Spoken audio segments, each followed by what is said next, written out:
Okay, so hello and welcome. I hope everyone's doing well. I'm doing pretty good, though it's very cold here at the moment. My heater on full blast. We are going to be starting a new Warhammer 2 Total War campaign tonight.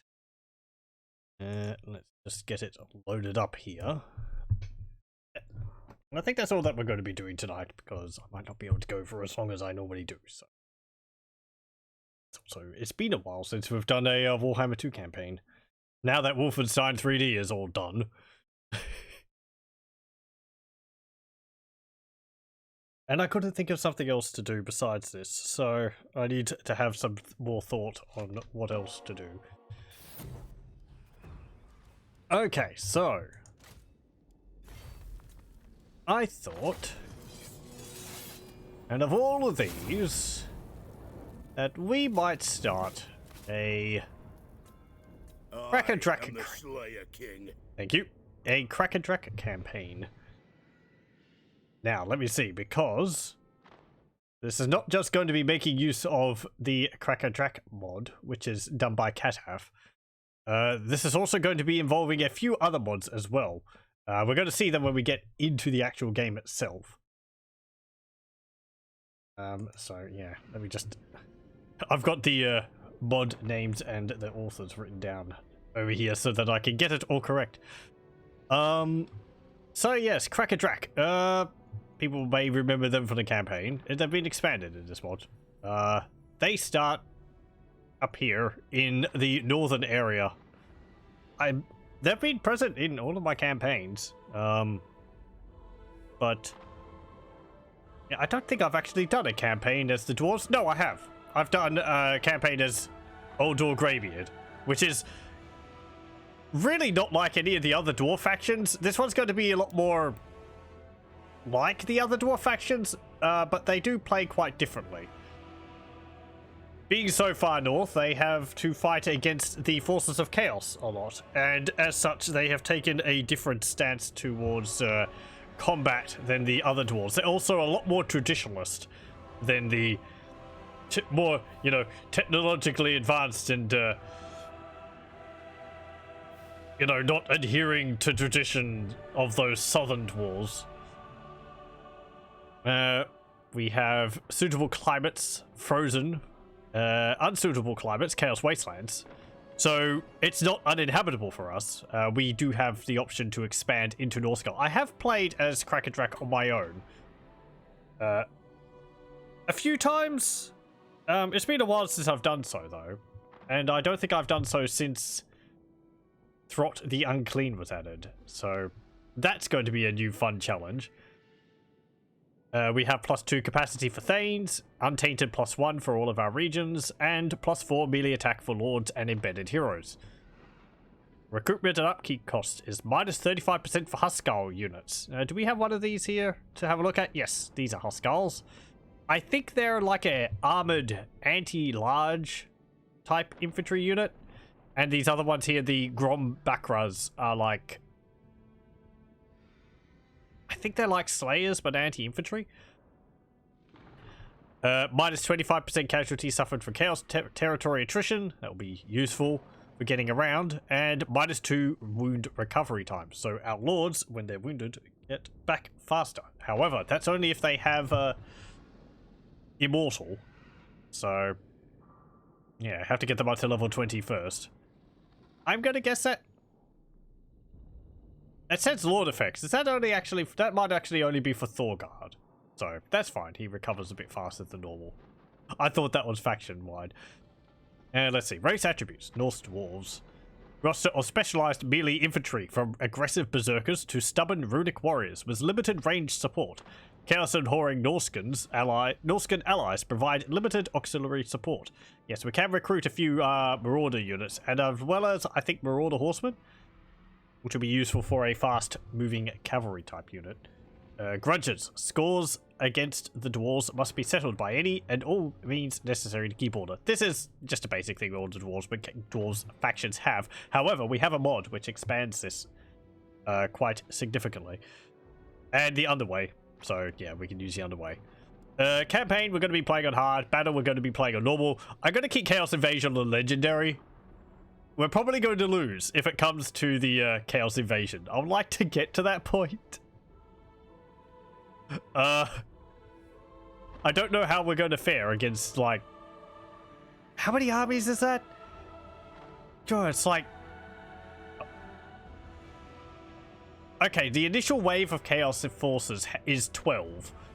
And then I think the actual invasion of Chaos is like...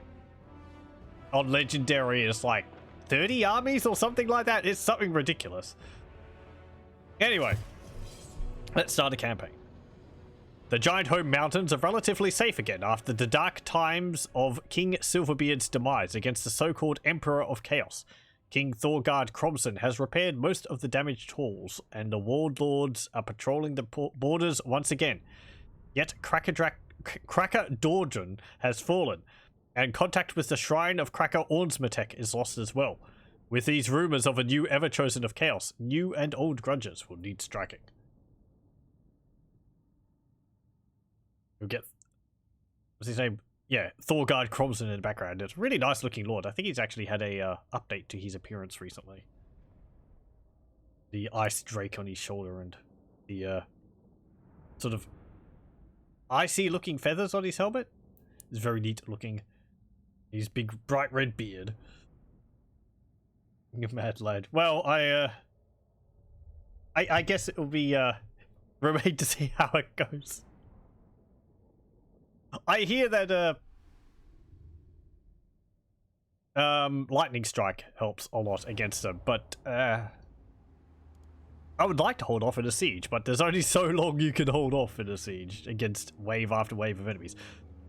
Okay, so here we go. We start off with our entire region, which is nice. We're probably going to lose settlements. I would try to keep them, but we might have to retreat to our main settlement. As I said, there's a few other mods active here to make things a little bit more interesting for the dwarves. And also one of them which actually is customized to work with Kraka Drak, so we'll take advantage of that. One of them is Book of Grudges Reforged by Drunk Flamingo. You may see up here. The Grudges bar is quite a bit... It's got quite a lot more little sections to it than normal. I think normally it's only got 3, like grumbling, and then happy, or the other way around. But yeah, it's got a number more lines to it, which, let's see, we can go really low. We get diplomatic relations plus with dwarves. It actually apparently reduces our campaign movement and increases our upkeep to have very low severity of grudges, which is interesting. We actually get penalties if we're sorted out the grudges too much. I suppose because the dwarves like complaining about things. Public order +8 is nice, and +1 recruitment duration for all units. Minimum 1 turn. That's faction-wide? Wow. Okay, that's not even global recruitment. That's harsh. So, dwarf warriors, it takes 2 turns to recruit basic infantry. Plus 20% income from all buildings. Then complaining. Plus 15 with dwarves. Minus 5% campaign movement range. Plus 4 public order. And plus 10% income from all buildings. A decent start. Plus 10 diplomatic relations with dwarves, plus 1 public order, plus 3 leadership, minus 5% income from all buildings. And apparently you can't get confederations when you have that many grudges. And it's plus 5 campaign movement range, minus 5% upkeep for all units. So I guess with the more grudges, the more the dwarves are encouraged, like, fired up to sort them out. So you actually get reduction to upkeep, and they move around faster. Reduction to income though, public order reduction as well, and we're currently at 60, so they're fuming. Many grudges have been left to fester. They rant about how this would never happen in their day. Minus 20 diplomatic relations with dwarves. That's fine. We're not going to come into contact with any for quite a while. Plus 10% campaign movement range. That's like having a rat marcher. Minus 4 public order. Yeah, okay. Minus 15% income from all buildings. What's it get up to? Outraged. minus 30 diplomatic relations with dwarves, plus 10% upkeep for all units, minus 8 public order, minus 7 leadership. So they've actually gotten past the point of like here is apparently like a good balance, or maybe difficulty complaining. So you want to get low but not too low.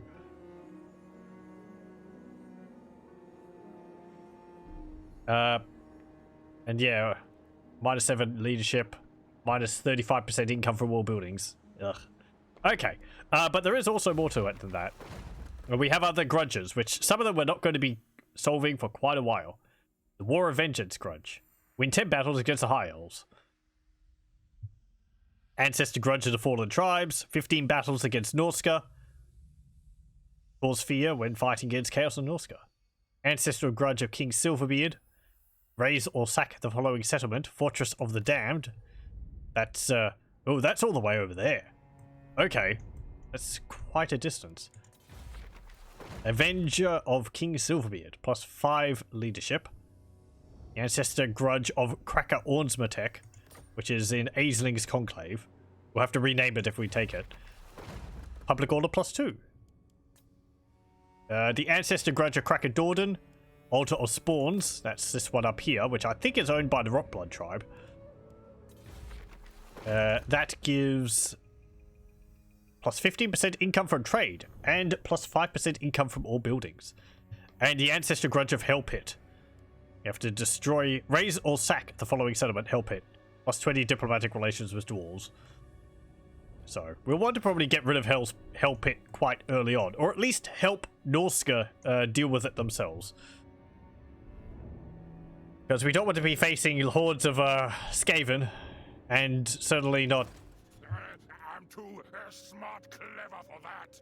Or hordes of wolf rats and rat ogres and whatever gribbly things Rock can throw at us. We also have... There's quite a few things to go over, so have to bear with me for a moment.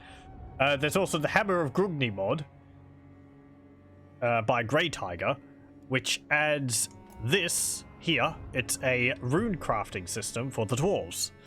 I haven't actually played the dwarves with this yet, so I'm not entirely clear how it works. I've read over briefly what it does.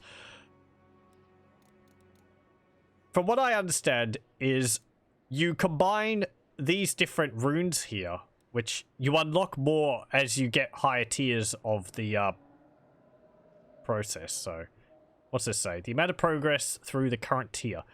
You progress through the 4 tiers by gaining settlements. Each 6 additional settlements will move you to the next tier and unlock additional runes. The Dwarves of Karak Azul unlock a second rune word slot at tier 2 and a third at tier 4. Or other lords unlock a second rune word slot at tier 3.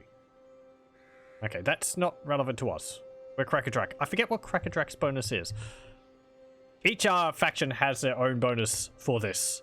I think Thorgrim is able to put multiple runes of the same type down here, whereas everyone else has to choose one of each. But you can, like, switch whichever ones you want, mix and match. There's apparently some hidden things which you can get by combining certain runes together. I haven't looked at that. But for instance, like this one, Rune of Cleaving, melee attack +3 to +5, Rune of Fortitude, armor +5 to +7, Rune of Stoicism, +4 leadership to +7. And it adds these together as well as a little bonus on top of that. I think these together give a charge bonus.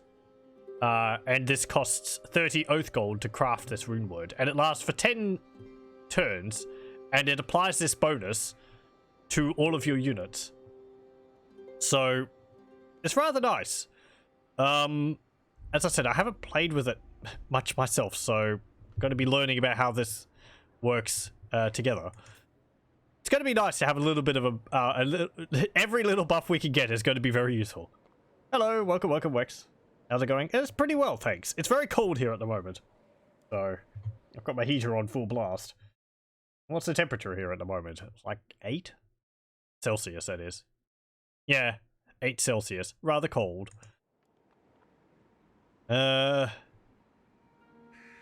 Right, what were we doing? There is also the Runic Forge, a rune crafting mod for the Dawi. This is by Zombie Flanders, Drunk Flamingo, and Vandy, which is over here. This is a mod which was created before Creative Assembly added the rune crafting system, or the forge system, into the Dwarves, but it's long since been integrated together. So, the one Creative Assembly added and the Runic Forge mod have been combined together. But I like having this expanded forge because it adds a number of extra doohickeys on top, which are rather nice to have. Namely banner runes, which are really neat because they allow you to give bonuses to specific units. One of the ones which I really like. Is there one here? Actually, is it here? There was one here somewhere which allowed you to apply a bonus to your artillery. I can't remember which one that is. Well, you've got ones like Master Ruler Groth One Eye, which gives a +8 leadership bonus to all units within range. This one gives a melee attack and leadership bonus to all units within 40 meters. Because I remember on the tabletop you had things like a rune which you could stick on a cannon, and it would give it flaming attacks. Which I like because it was like changing the utility of the unit a little. As I said, it's been a while since I played this Dwarves, so that maybe isn't still around here. But yeah, we can craft a whole bunch of runes and so on. Dragon runes, armor runes, talismanic runes. Yeah, it seems like it's just runes and not items. I think that's a change which happened, because I think you used to be able to craft items as well. But just the runes is fine. We can apply the runes to our lords and so on. Or did these take the place of items? I'm sure we'll find out. 13 degree, 15 Celsius in Finland. It's actually colder here. How about that? Yeah, it was quite cold. I was having to try and entice a cat in last night, really early in the morning, and it wasn't having any of it. So I closed the door and came back later, and the cat ran in after it had stayed outside for a bit. So, silly thing. Anyway, what were we doing? Oh yes. Let's look at our lord, Thorgrad Cromson, our legendary lord. Since this is all that we're going to be doing tonight, I can actually spend a bit more time because we'll be going for a bit longer than 2 hours, I think. We'll see how things go. Yeah, so melee lord, he has a mighty oath stone, which gives him expert charge defense and 24 melee defense for himself and allies in range. He gets that at rank 3. Very good for holding off against the enemy. He has a unique axe, Drake Splitter, an ancient axe exclusive to the legitimate king of Kraka Drak, baptized in dragon blood and sharpened on Kurgan skulls. +5 public order, local province, +30 armor piercing weapon damage, +30 charge bonus, and enables magical attacks. Blue Amber Cuirass. Crafted in solid blocks of local blue amber, framed in Grumbril, this marvelous runic armor is said to be eternally polished and preserved by the winds. That makes me think it's made of Stalrim? Is it from, Morrowind? What's it called? Solstheim and, Skyrim? The, armor which you could get, which was made out of, magical ice or something. Which was like the tombs of dead heroes, but you just take a pickaxe to it because you can turn it into armor.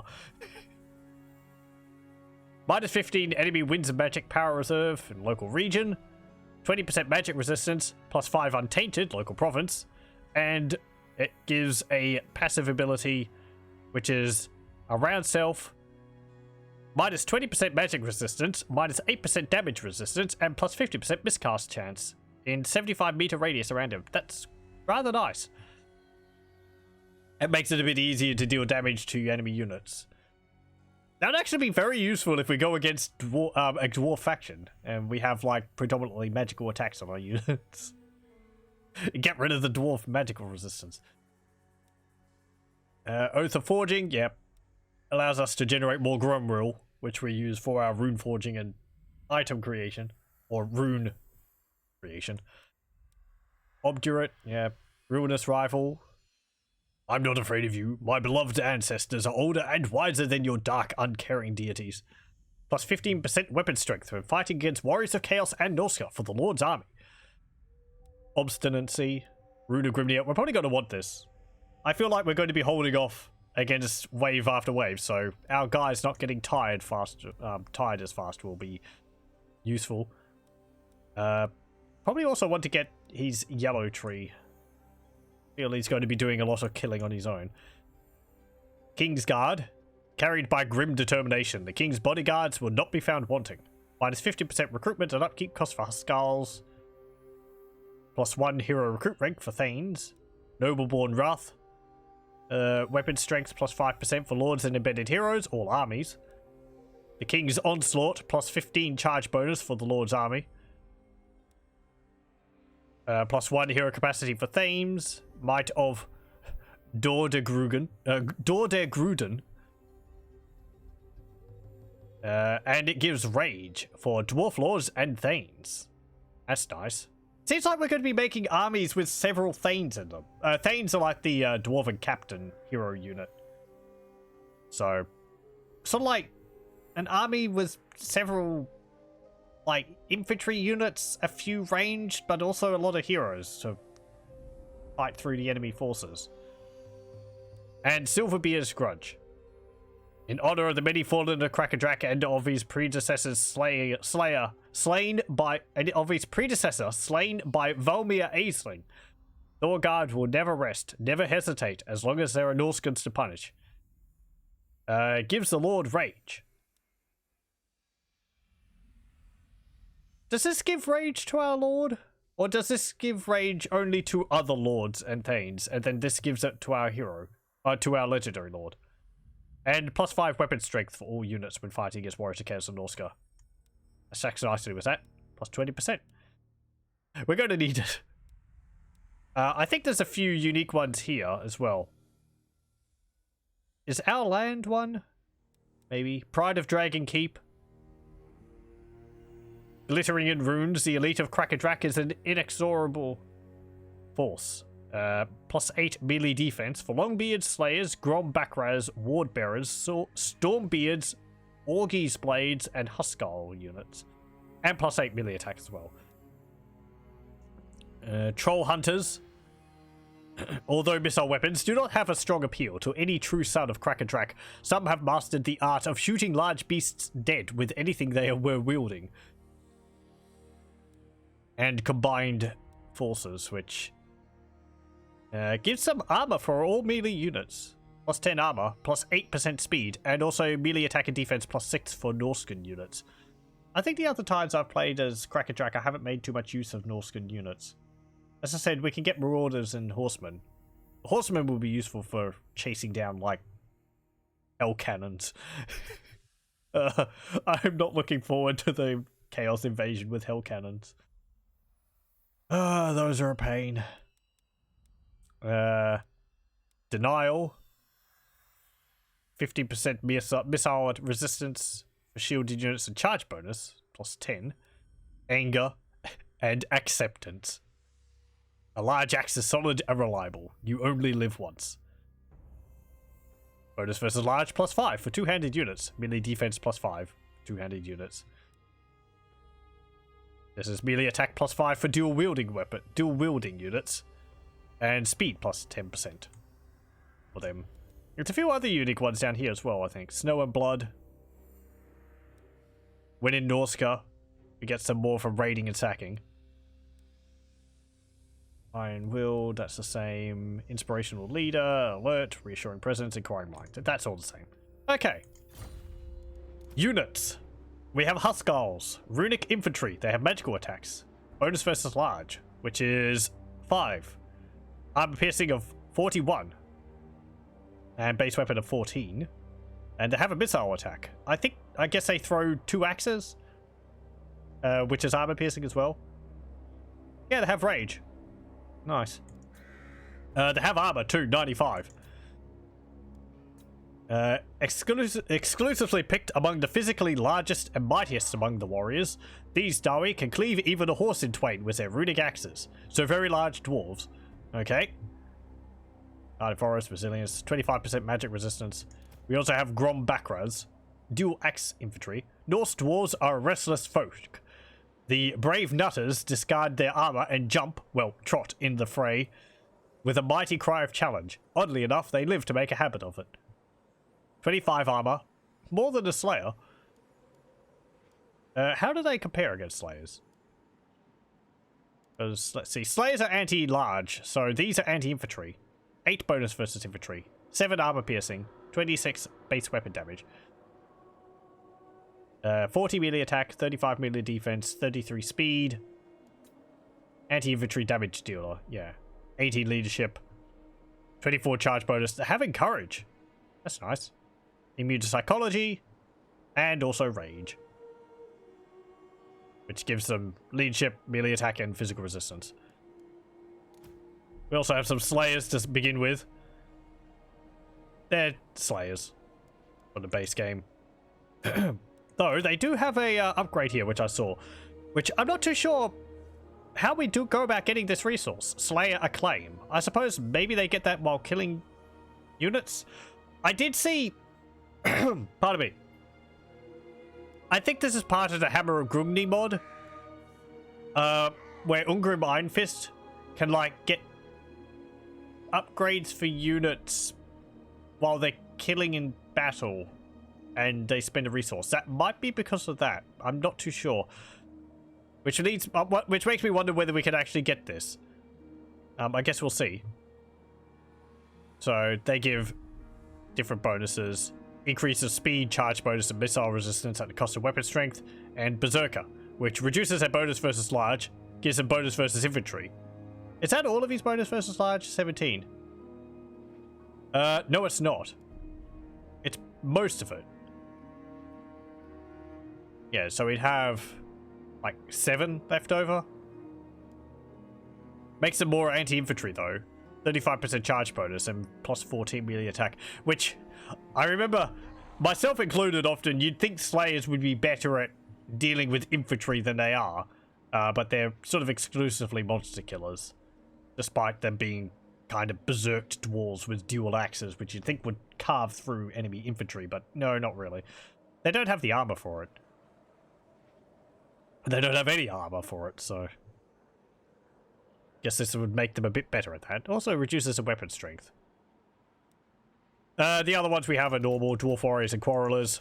We do have more units available to us. Probably won't go over all of them at the moment. Orgy's blades, which I think we unlock through a research. These have some odd mechanics to them, if I remember correctly. Grom Bakras we get up here. Our Thanes up there. Longbeards. Ward bearers. Runic infantry. High magic resistance. Armored and shielded. Charged defense against all. I think these are like iron breakers, but without ranged attacks. 52 melee defense. 75% magic resistance. Expert charge defense. Well, they're supposed to have charge defense versus all. Is that a... I'm not too sure. Charge defense versus large. Expert charge defense might be charge defense versus all. I don't remember. Stormbeards. Armored and shielded. Vanguard deployment. Aggressive and mighty, these warriors wear the runes of impact and wave a Strollar's banner to lead the charge. I guess because they have higher charge bonus? 33 melee attack, 40 melee defense, 31 weapon strength, 6 of which is armor piercing.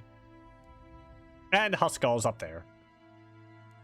We will need this, Warded Armory. We have a unique building here.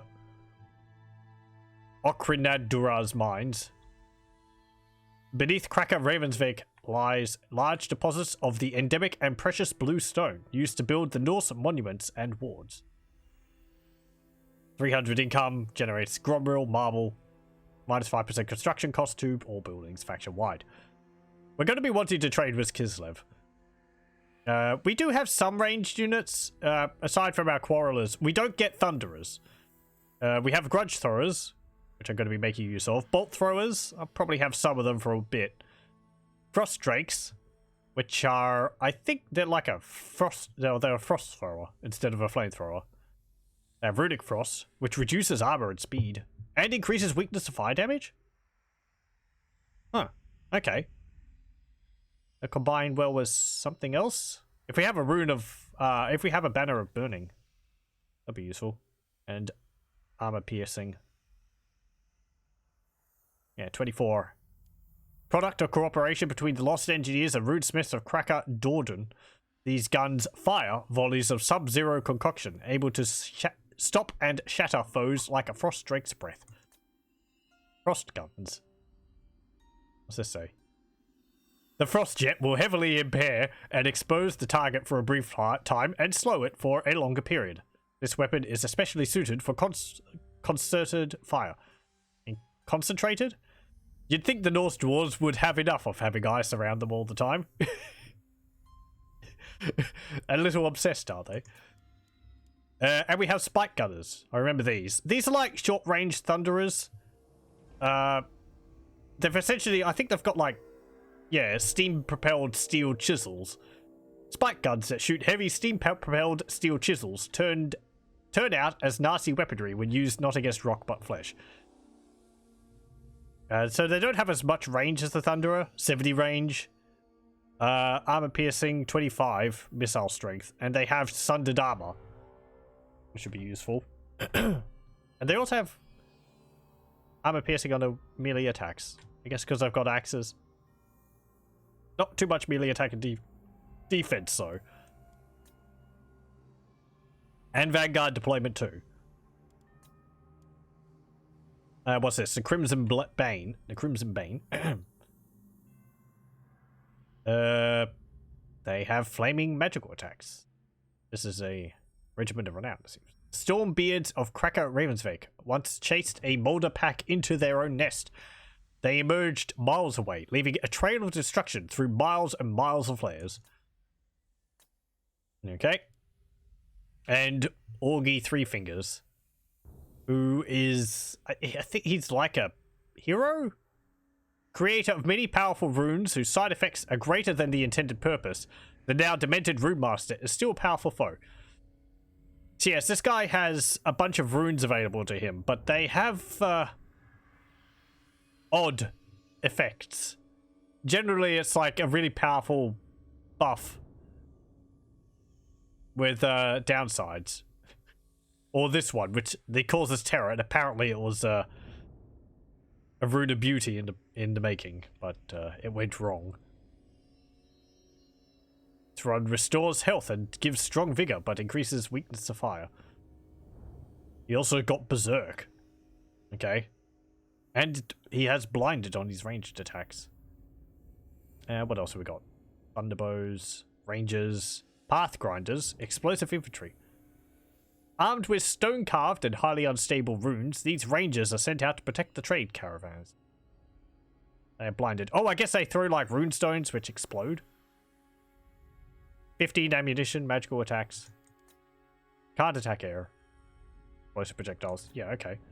Slayers, Giant Slayers, the Forsaken, Huskars of Kraka Drak were far away when the hold fell to Throg. As one dwarf, they swore the oath and had been unsuccessfully hunting for their death ever since. Unbreakable, Frenzy, Deathblow. Bonus versus Large, 24. 41 armor piercing. And they have Rampage. Okay. We get Stone Guard over here. The resolve of these ward bearers is undisputed. They say the last survivors of unspeakable struggles. They will still speak of them. Discouraged on their melee attacks. That's nice. They're unbreakable too. Strong vigor and courage. They cause fear. Nice. 75% physical magic resistance. Okay. I think that's enough talking. Let's see. Kraka Drak. What am I going to get here? Oh, there's probably some more units because I was only looking at a minor settlement. Yeah, Drake Guard. True Sons of Ulrich. I'll go over them a bit more later on because I want to get on with things. Forge. Engineers. Troll Melters. They have poison.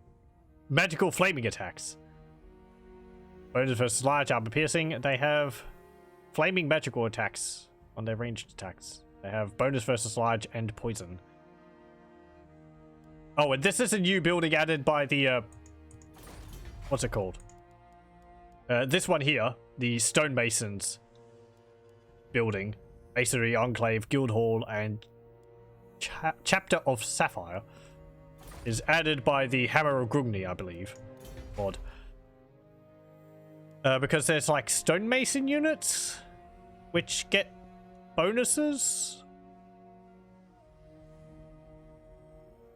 This isn't part of Kraka Drak. This is part of another mod.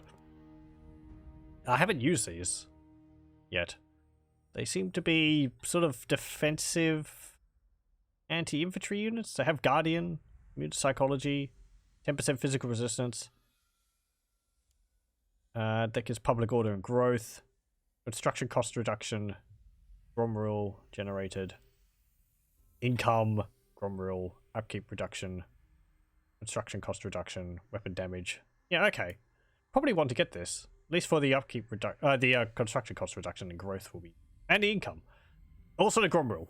For quite a few things on it. We have a unique building here, the Silver Hall. Which gives public order bonuses, casualty replenishment rate, capacity for Thanes, untainted, recruitment capacity increase, and recruitment of Drake Guard and True Sons of Ulrich. Okay. Right, now. Oh, here's the tree which we can get Norskins from. Get Norskin champions, warriors, Norskin warriors with great weapons. Oh, they have rage. That's nice. So we get the better Norskin versions instead of the Chaos Warriors versions.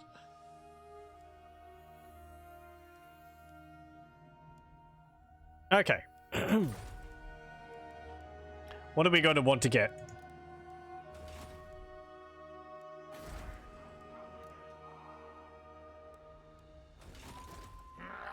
No food meat there, place. I'm thinking we're probably going to want to attack Throt first. I want to solve... Yes, Throt. I want to resolve this battle one way or another before we do anything else. I can't really get anything to make it useful. We do have a unique tech tree. I'll go over that in a bit. Let's see. He's got Storm Vermin, Clan Rats, 2 Wolf Rats, Rat Ogre. Does he have like a... I can't remember what else he's got in his army. Probably some slaves, Clan Rats, maybe another unit of Storm Vermin. I'm not fool. He can also summon a unit of Rat Ogres, which is kind of nasty. I would like to kill him, at least for the defeat trait, which he would give. I don't remember what that is. Army of slaves is never a good idea. No, I mean, if the other things are slaves, that makes it easier to deal with. It's just, it's a lot of Skaven, and we don't have ways to deal with large clumps of units. Maybe try and ambush him. There's this hero here, which will probably reveal us. I'm gonna go and attack him. We'll see how it goes. What's he got? Mutant Rat Ogre, 2 Wolf Rats, Skaven Slays, Clan Rats with Shield, Storm Vermin, himself. As I said, he can summon a unit of Rat Ogres. He's got Master Controller, and he's got a unit of Rat Ogres. We do have a fair bit of anti-large, though. And anti-infantry. Okay. Well, Throt. Let's, see if we can deal with you. You come into our mountains. Again. Bloody Thagaraki. Stay in your hole. We'll be there soon enough to burn the entire place to the ground and probably turn it into a settlement because I need the regions. Okay. Let's split their forces up. Right, so yeah, storm vermin, wolf rats, the mutant rat ogre, normal rat ogres, clan rats, and Thros himself, who keeps snarfing down chunks of warpstone.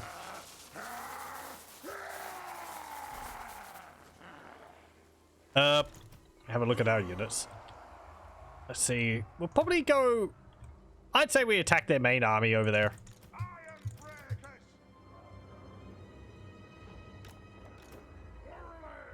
These guys are probably going to march over to there. They're going to get over there if we attack there before we can get there. We're not fast. We're dwarves. Do they have ranged? No. Good. Okay.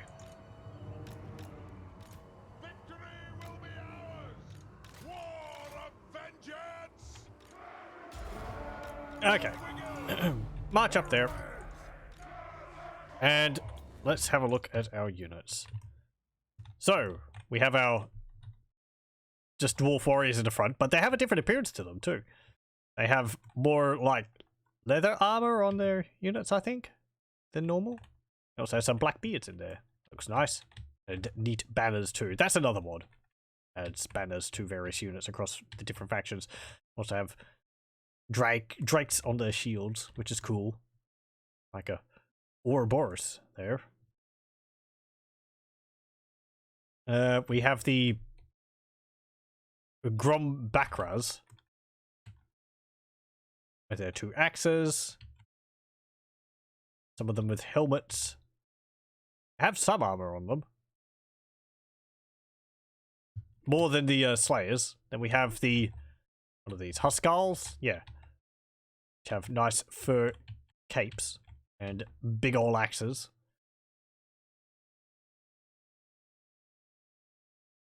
Oh, that guy's actually got horns on his helmet. How about that? Got our Slayers. Got our Quarrelers. And there's our Legendary Lord. Very menacing. I do like the look of him a lot. Looks like he means business. Okay.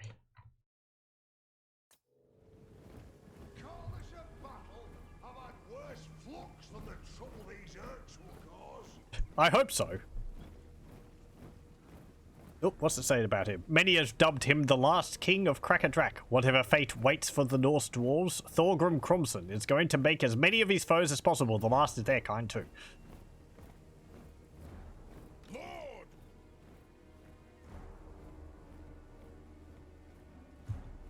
Okay, at least we don't have to worry about, like, warp rockets landing on our army. They'll probably be able to summon units of clan rats, so maybe at least one. If we're playing against Ickett, it'll just be... You kaboom! There goes our army. Starling campaigns are very difficult. Let's see. What am I going to want you to be shooting at? The rat ogres? They got 40 armor. How did they have 40 armor?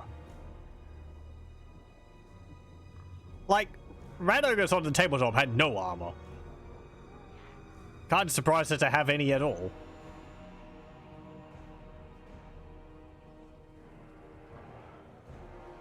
Yeah. It's saying they're getting a buff too. That's probably just from Throt. Yeah, whatever.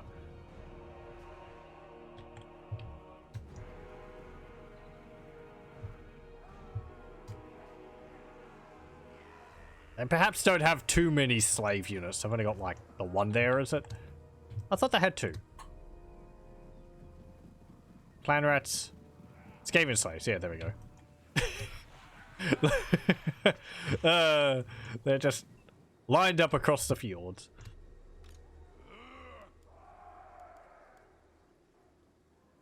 Okay, so you're anti-large. You can go over there.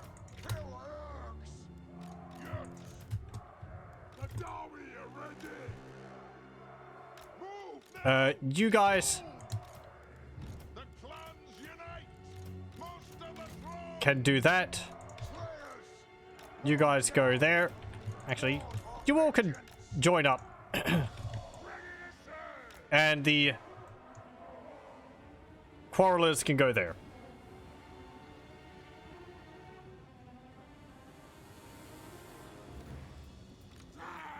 Are you within range yet? Nearly. The wolf rats actually have magical attacks. So we're going to be taking less damage for them because of our innate magical resistance. Okay, charge. They have wronged us. Axes out. Guts. I want you to... Slayers. Yes. Okay, there's the other unit of rat ogres. Move. Iron breakers. Shred everything. Nope. For the ancestors. Okay, good, good. They're beginning to break. Iron breakers. Get over there and deal with that mutant rat ogre. We will have vengeance. I expect none... I expect no Dawi to be routing.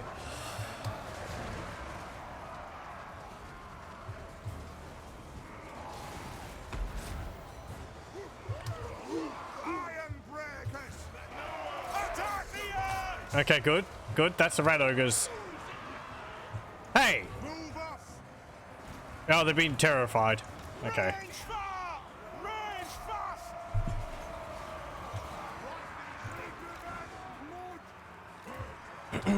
Where's Throp? There he is. Khazukan.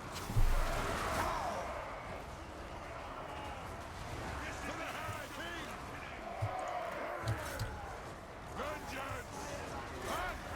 Be ready.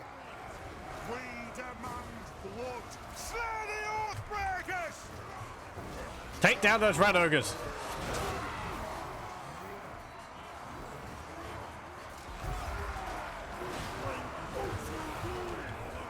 The things have got stitches. You could just, like, They could stop us. cut along the lines and deal with them that way. It's an order. They have wronged us. Strike out. Fight.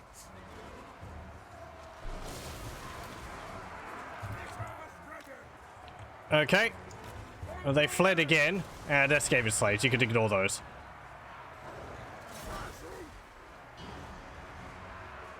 Slayers. Dwarf warriors. Oh. Throt's beginning to flee. See a nice picture of our dwarves fighting against them? Not really. It's on a hillside. Put that axe in their pit. For the high Okay. I want you quarrelers to move up. Kraka. The rat ogres are coming back again. Oh.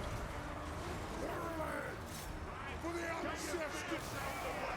Scarf. The Throt counts as a large unit. No, he doesn't. There he is. He's out in the open. Quick. Fill him full of quarrels. Or bolts.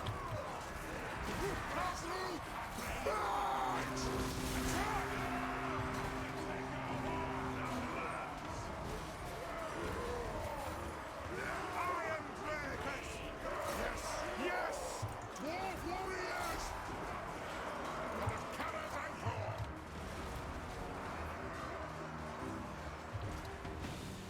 Let the vengeance begin. For mountain and horde. Okay, send a volley into those wolf rats.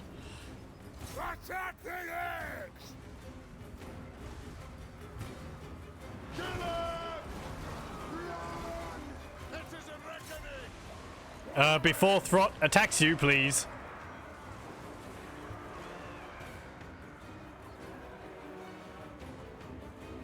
Bring the eggs. Our clans will sugar. Obey me. Where'd those Skaven slaves come from?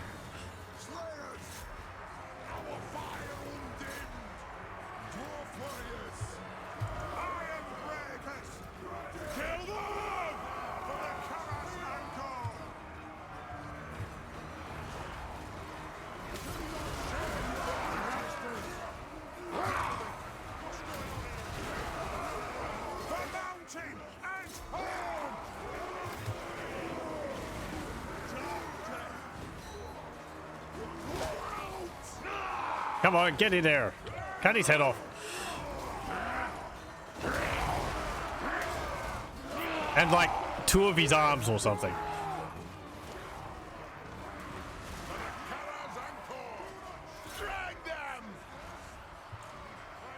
Drag out! Whoop. Oh boy.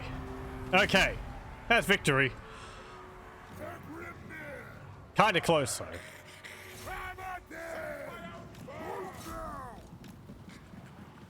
See if you can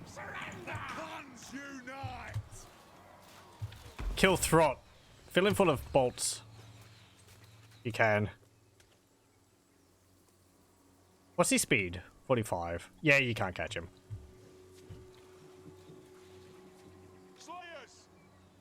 And Slayers can't catch them either.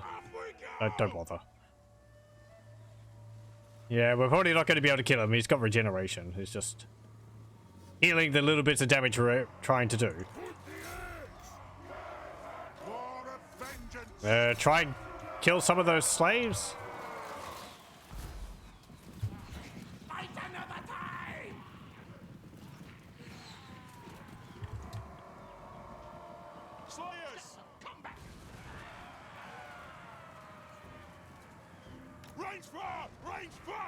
Yeah, whatever. Pyrrhic victory. Okay, well, it's a victory.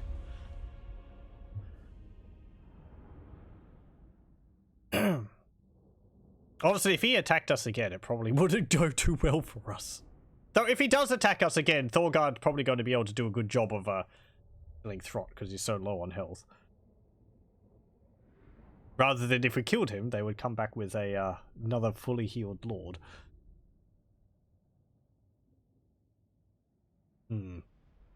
Should I try and chase him down? We did kill that. We killed the rat ogres. Killed a unit of wolf rats.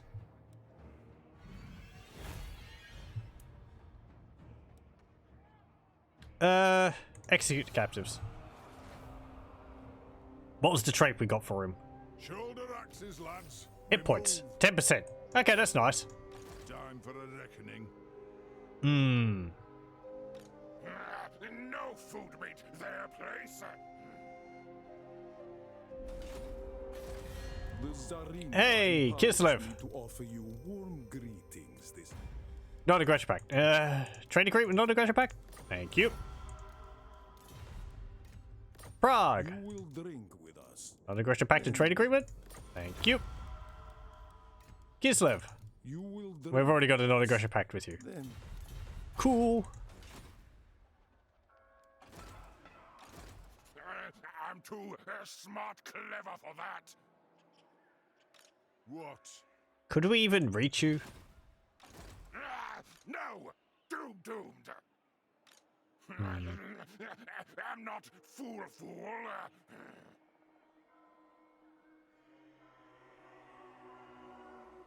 I would like to deal with you completely. To battle! Yeah. I think we're going to attack you and fight you again just to get rid of you completely. So that we don't have you run off. Replenish your losses and come back to attack us again. We're hurt rather badly, but we should be able to get rid of like their more damaging units pretty quickly. Apparently we've moved out of the mountains. For mountain and home! Quarrelers! We still have a full unit of quarrelers. Kill the oath splitters! Okay. Again, also, he can summon the unit of rat ogres. Khazukan Kazakit Ha! How long does that take to build up?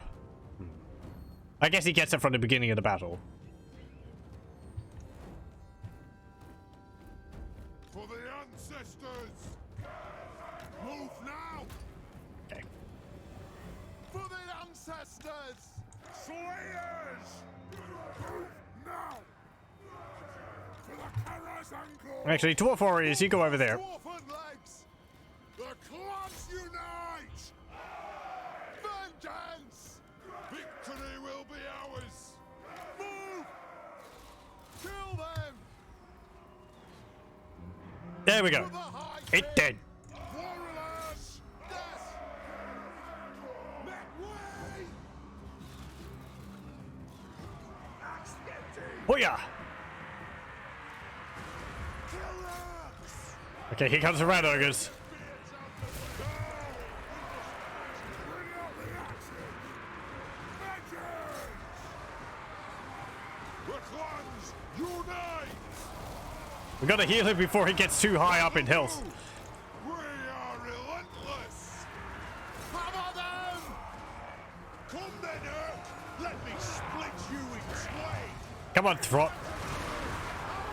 I should have finished you the last time we fought. Put an axe in their face!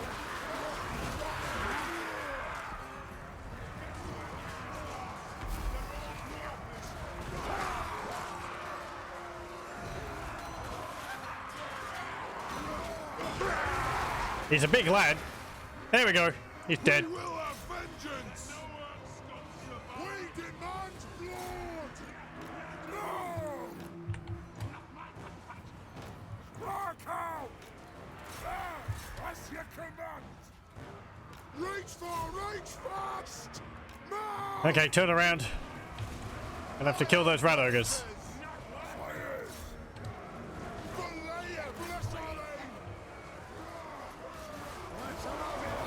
Which, it should be an easy process.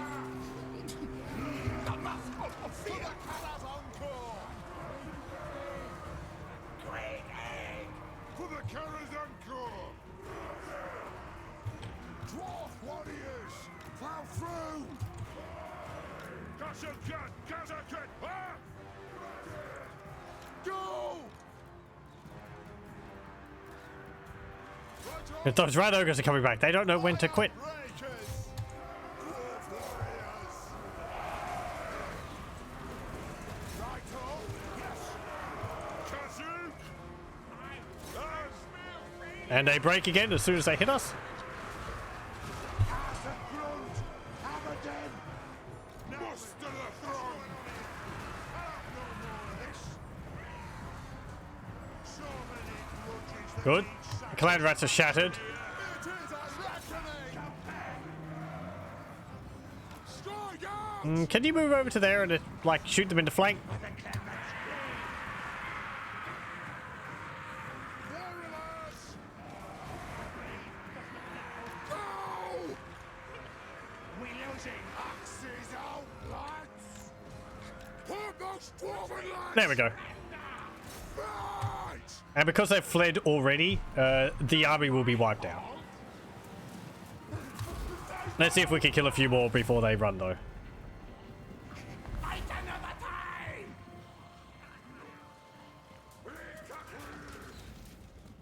It's nice getting rid of that mutant rat ogre before it even got into melee with us. There we go. I swear our quarrelers, they don't feel as useful as good as they have been when I've played as the dwarves before. I'm sure it's just me making things up in my mind. I usually have several units of them, so... Here we go. They were very useful against those rat ogres, though. Okay, so now that we've wiped out Throt, probably lost our unit of Backraz and our 2 Slayers. Which is unfortunate. But now our regions are safer. And also from the winning the battles, we can spend that money to building up our settlements.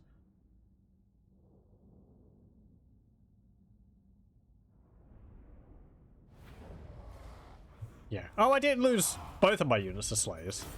This one. Lost them, though. I didn't lose them either. And we got a level.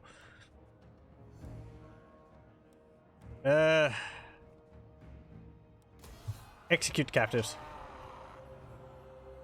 Move for the wisdom of the layer. The Okay. throng agree. And I want you to return back home. There we go. Right, let's see.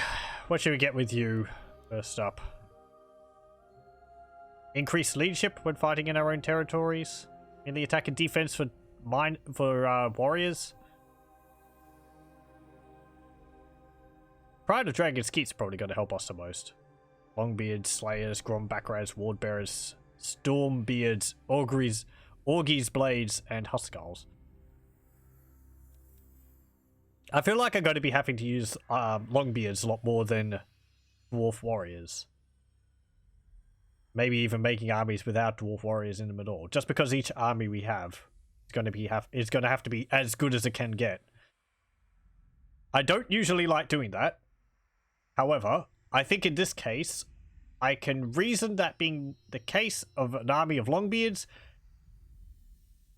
because Kraka Drak has been holding on for so long in the north that they have very veteran units, so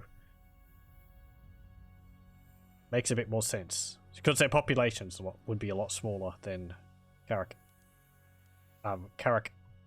Ankor or Karaz Ankor. Ambushing would be useful too. Pure Beard, reducing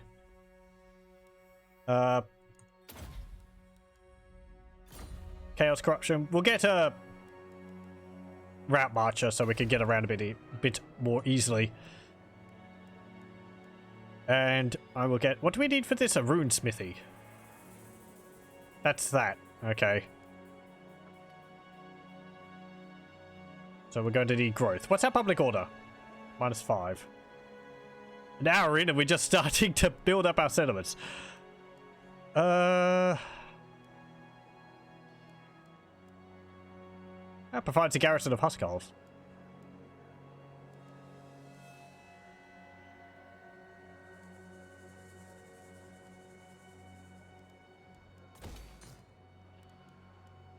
Upgrade that.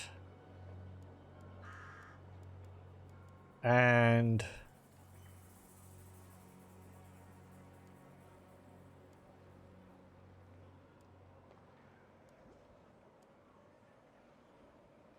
it does provide some growth.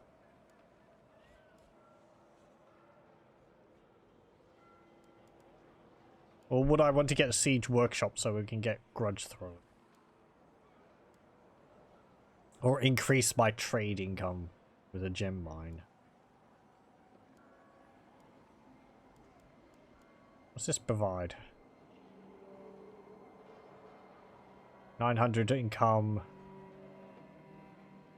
Upkeep reduction for Iron Breakers and Hammer units. Does that help us? Don't actually know. Would it reduce the cost of Wardbearers, Stormbeards, and Huskarls?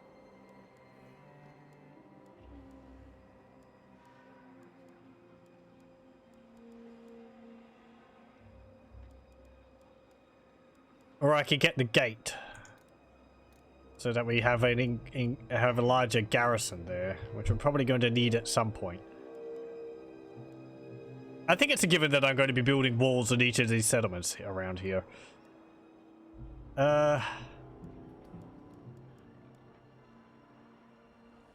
Build that. And what's Chaos Corruption doing? 3. Okay. We might build the stone wards so that Chaos Corruption is gotten under control. And research. So we have ward maintenance, which gives Untainted +2 in all of our regions. Increases magic missile resistance and lowers attrition suffered. And increases of Untainted +2 again on top of that. +3 hero recruit rank for Rune Smiths. Runic Warriors, the Rune of Frostbite. Stalwart Defenders, +5 leadership, +5 melee defense for all shielded melee units and ambush success chance +10%. Led by example. +3 leadership for infantry. +8 leadership for lords and embedded heroes. Retake of the holds. Increase stats when attacking and when laying siege. True Grit. Ah, that's how we unlock the Crimson Bane. That unlocks the Stone Guard. Runic Warriors. Warding Anvils. King in the North. Yeah.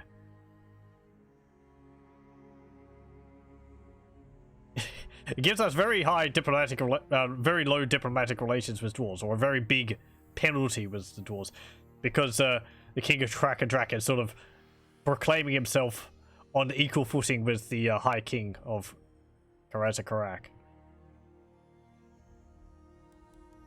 This is Troll Country. Construction cost for recruitment and support buildings. Frenzied Oath. Melee attack and defense increase for Slayers. Shrine of Kraka Ornsmatek. Upkeep reduction for Slayers, or recruitment cost reduction for Slayers. 404 deaths not found. Increase recruit rank and bonus versus large for all two-handed weapon units. Unlocks the Forsaken. The North cleansed and rebuilt. Okay, gives construction cost reduction for all buildings. Construction time is reduced for province capital settlement buildings. Public order +3. And empower the guild commandment additional 15 growth. Okrinadura's mining. Increased income from iron, gold, and stone quarries. Income from settlement buildings increase. Ancestors effigy. Growth of public order increase. Venerate the ancestors commandment is an additional +1 untainted. We reinstate the trade routes. Gold, gold, gold, gold, gold, gold. +10 diplomatic relations with the Empire. +5 income from trade. +5% income from all buildings. +2 recruit rank for pathgrinders and rangers. That goes back into there. Norse Vengeance. And then we have a number down here. Some of these are going to be very useful, like this one. Everlasting War. Smell the sun. Just the smell of burning Umgi. Smells like victory. Someday this war is gonna end. 20% income from raiding. -20% upkeep for melee infantry units. -10% upkeep for missile infantry units. -20 growth. +50% income from sacking settlements. What's our growth currently? 34. And we're going to get +22 from this. So we could get that to get more income earlier on. Our armies aren't too large at the moment, though. Massive Bearded Levy. War of Longbeards. Bond of Vengeance. And Pardon of Orgy Three Fingers. Which unlocks Pathgrinders. Does it? Really? Oh, okay. Orgy Three Fingers. Orgy's Blades and the Thunderbows. Thunderbows? Oh, that was that Regiment of Renown of the, yeah. These Pathgrinders wield crossbows to fire runestone darts at the unlucky target. Oh, I see. Yeah, they have a ranged attack which gives blinded effect. 10 seconds. That's really nice. You can just fire that into melee. And debuff the enemy. Firing flashbangs from crossbows. Let's see. What would be useful for the moment? Kind of think the Untainted will be useful.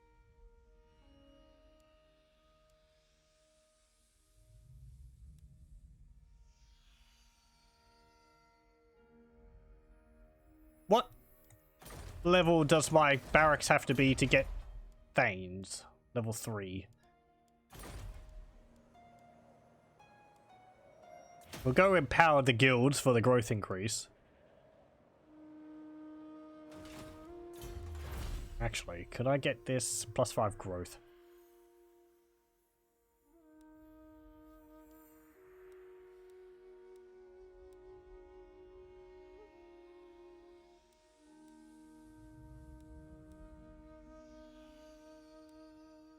I think we'll go for ward maintenance, and I'll probably go for like stalwart defenders, so that we can get led by example. Because I would like to have several Thanes in my army. I think.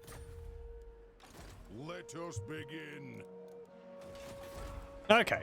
Do we want to recruit another lord? Well, I can't. I don't have enough money. We do have unique unique lords. We have a ward lord, which I can't really remember. I think it's kind of a mix of a normal melee lord and a rune lord. That's probably a gross generalization. Have we forged anything? I do have some more money left over. We've got 30 Gromril. Maybe I shouldn't be spending it all at once. Rune of Dismay. That would be useful. Especially against Skaven. I don't have enough money, though. I don't think I've got enough money for anything. No, I don't. Okay. Well, there we go. End turn. An hour and 11 minutes in, and first turn is over. I do like being thorough, though. Go over everything. It helps me figure out what we're going to be doing. And I think, especially in, like, for Kraka Drak, like in Astalia, the first few turns mean the most. Depends on how easy things are going to be later on. Okay, we've got our Provincial Patrol. That's just made up of normal dwarven units. This is another mod I have. That will be marching around between our settlements here. That will help at least ward off smaller armies. Probably want to go and give Throg a bit of a kicking. Now, from what I remember of my other campaigns playing as Kraka Drak, we could go up here and like deal with the Norskans and retake these settlements, but holding them is a problem. Not so much because of the enemy armies, but because of the chaos corruption, which is extremely high. So it's just going to be like rebellions and, you know, attrition everywhere, and it's nasty. Also probably want to deal with Hell Pit pretty quickly, while they have a small garrison in it. Time for a reckoning. Aye, grudges will be Up into Kraka Ravensvik, and I want you to get 3 units of Dwarf Warriors. Wanrag, onward. Can you get those? No. Okay.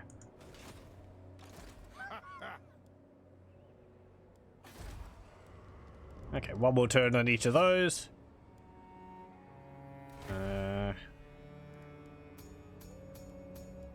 Says I can build some of these things.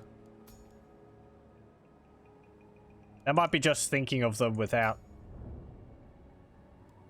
the money.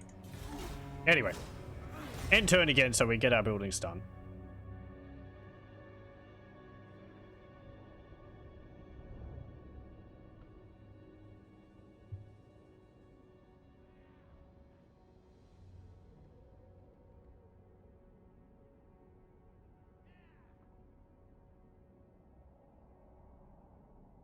Let us be about this. Also have a bit of awkwardness here because this path along here is actually part of Winter Pyre. So if we want to go from Kraka Drak along the path to Ravensvik, we've actually got to go through enemy territory. Summon me if you dare. My axe thirsts for war. Okay, let's get some more quarrelers. Aye. What have you got there? Ah, 2 of the assassin heroes, or assassin lords. That's wonderful. Cannot, not.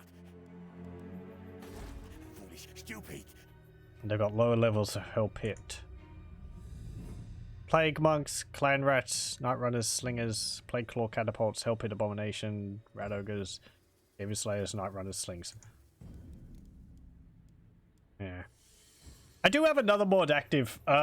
It's not one for the Dwarves, it's one for the Skaven, which adds a bunch of Clan Pestilence themed units. It's sort of like variants on things. They have like, instead of Skaven Slaves, they have Postbags, which are basically Skaven Slaves but with a debuff or around them. And I think there's a clan rat variant instead of the plague. You know, it sort of has a clan rat variant as well. I forget what they're called. Like festering disciples or something like that. We might see some of those. Because I think they're available to any of the Skaven factions, not just Clan Pestilence. Just sort of beefs out Clan Pestilence's roster a little bit. I think they're actually from one of the rulebooks. The same idea with the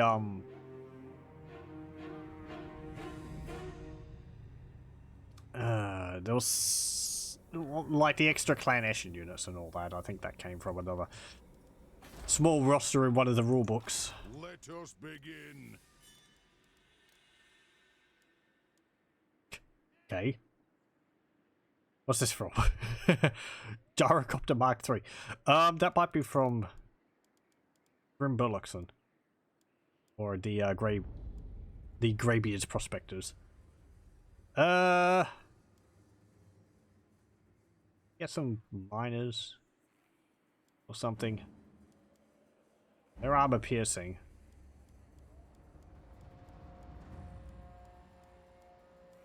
I don't think so. I mean, they've got less melee defense, they've got less melee attack, they've got less weapon strength. They've got Vanguard deployment, but if we're using them for the armor piercing, how much armor piercing do they have? 17. As opposed to 7. I guess. Skaven aren't very heavily armored though. Aside from Storm Vermin. Impossible.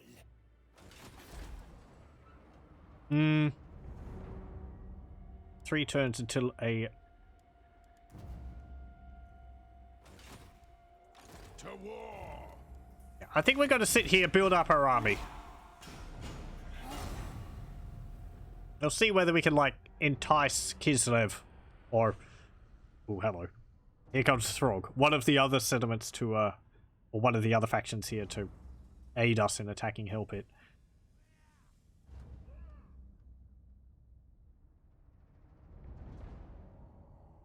On to glory for the ancestors. Cannot. Not. What?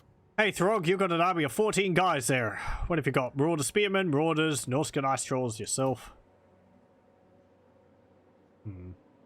Okay. It is time. And we're actually down a lot of our anti-large.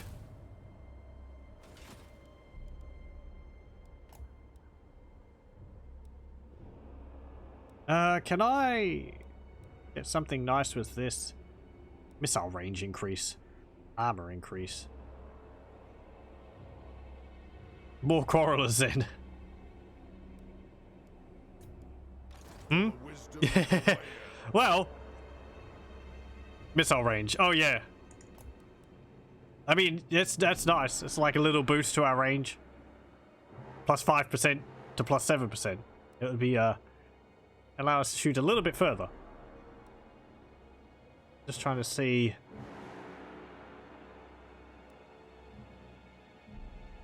Rune of Flight. Flying Dwarves. Rune of Stoicism. Also welcome. Probably get that. And then that. And then the Rune of Cleaving? Sure. So yeah, Ward of Snorri Whitebeard. Rune word currently active for 10 turns. It gives melee attack plus 3, armor plus 5, missile range plus 5%, charge bonus plus 3%, Norse magic resistance plus 4%. That's a bonus which we get. We get magic resistance on top of that. So, to take the leadership. I did think about that. Time for a reckoning. We still have the plus 4 for leadership from executed captives. So if I wait 1 or 2 turns to fill out my army, then I can maybe attack him while he's marching past us. I can't take 2 red runes. No, we have to take 1 of each. If you're playing as Karaz Ankor, I believe you can actually get multiples of the same type of rune in there. But every other faction has to choose 1 of each. I haven't played with this too much, so I'm learning as we're going along. Okay, let's wait another turn.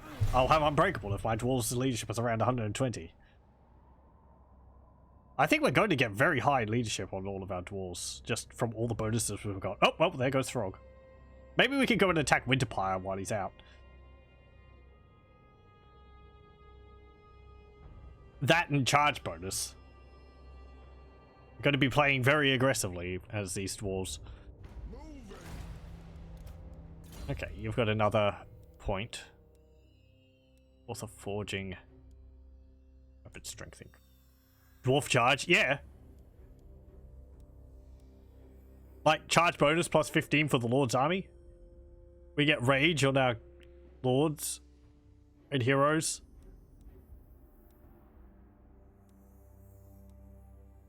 Like, we get apparently a lot of charge bonuses. Like, I don't... Like, we're not going to be very fast. Yeah, charge bonus plus 10 for shielded units.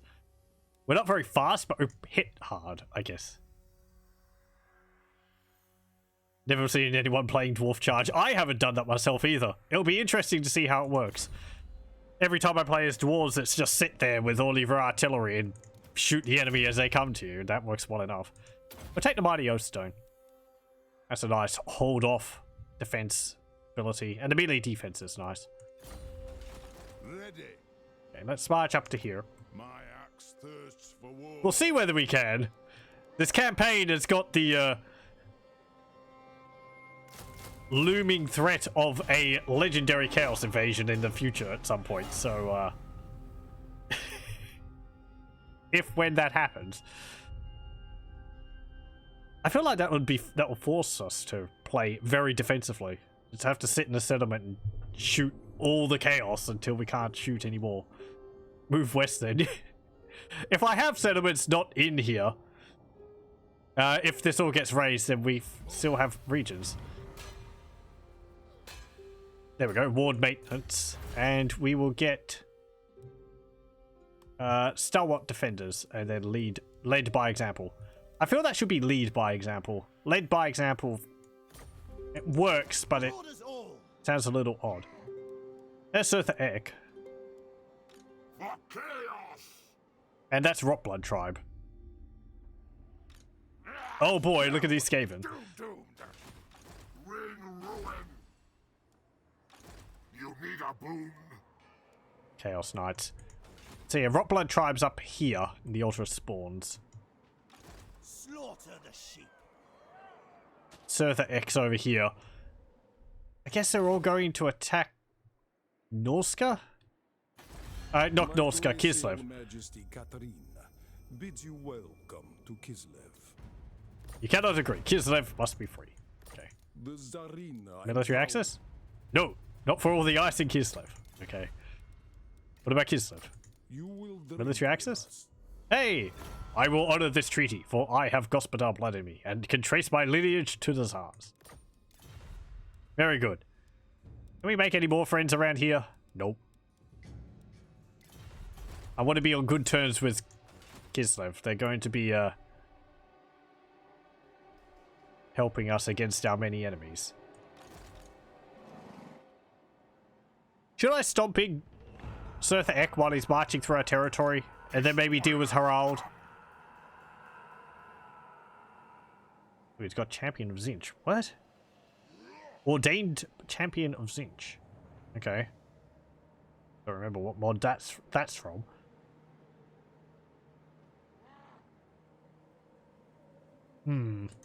Summon me if you dare. I have a War Mammoth, which is a large target. We can fill it full of quarrels. Horsemen, chariots, marauders, not much else. For the wisdom of Valea. More anti-large would be nice. Attack! Yep. Fight! We need to teach these Norskans a lesson. Get out of our territory.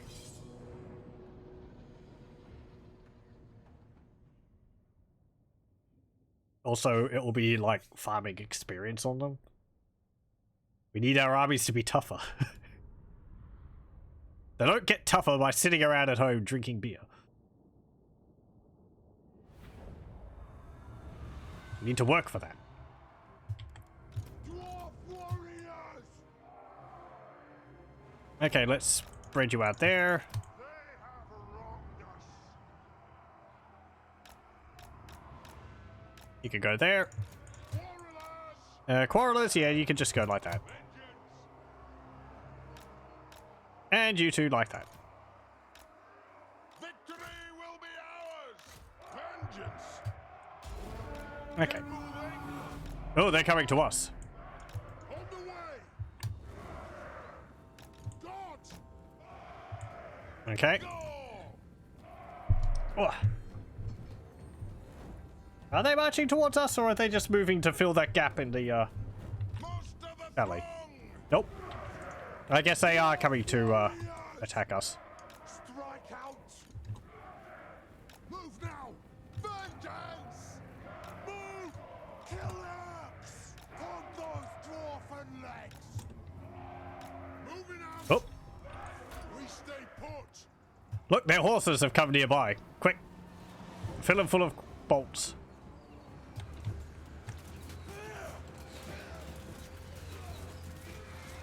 Bad move. Nah. Warriors! You had cavalry. Now they're broke. Okay. Kill orcs! It's just like I want to charge, but at the same time we have charge defense. So I kind of don't want to charge, because if I charge, we lose our charge defense.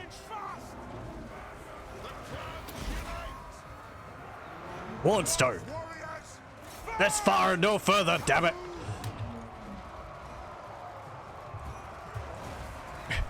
Bring that mammoth down.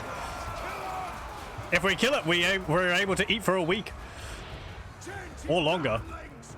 Kill them! Destroy their home! Blah.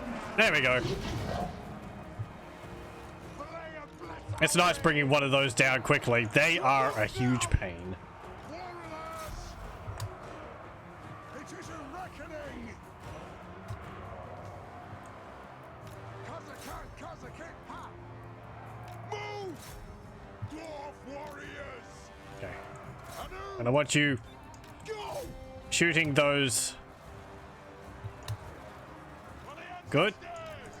Dwarf warriors! Nothing can stop us! Move to You fill attack! Surtha Eck full of bolts.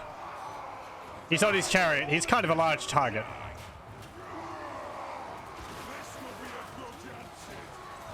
This will be a good answer. Yeah, there we go. Get out of here. For of vengeance!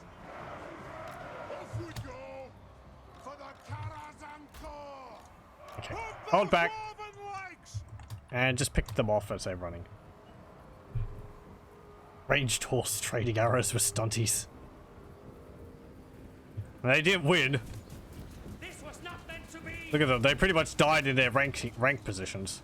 We'll be back. They force marched actually, so I don't think we have to chase them down. Yeah, we'll kill more of them. Why not? Our masters desert us. This was not meant to be. Yeah, there we go. It went pretty well. 87 losses. 87 more grudges. Then War Mammoth only killed 12.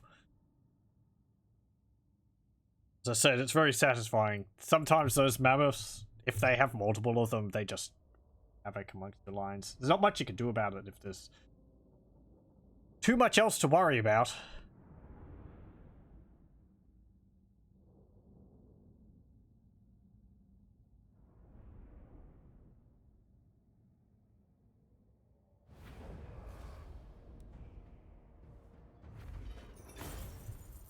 I feel like this shouldn't be releasing captives. I feel like this should be replaced with something like, I don't know, strip corpses or something like that? Or like collecting all the bits of valuable stuff they have on them. At least for like the Norscan and Chaos factions. I don't know. Because I feel like the dwarves wouldn't care about the honorable action when it comes to like Chaos. The honorable thing is to kill them. Not to let them live. Yeah, whatever. Execute them again. Now, should I deal with you as well? Ooh, we get Warrior's Bane. That's nice. Debuff. Summon me if you dare. Your allies is Clan Fester. Yeah, I'm gonna get rid of you as well. I think I just gotta auto-resolve that. Killed a lot more than they would have otherwise, but... more money. Banner of Lost Holds. Ooh, nice. Plus 8% base weapon damage and plus 5 melee attack for self and affects allies in range 40 meters. Created by Rune Lords who hailed from Lost Holds. To fight beneath this storied banner is to recall the fury of so many wrongs. Yeah, we get nice bonuses from it. From killing our enemies. Any way to increase Oath Gold through battle? No, I don't think so. We have this Oath of Forging, which I should probably get just so that we are generating Grombril. Yeah, I think I'll get that now. Because we are running at 0. And that does give useful things, so...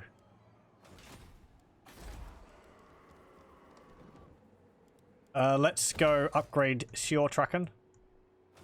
Now this is a problem, because if I go off and attack Throg, Skaven are going to like hop over the hills and attack my settlements.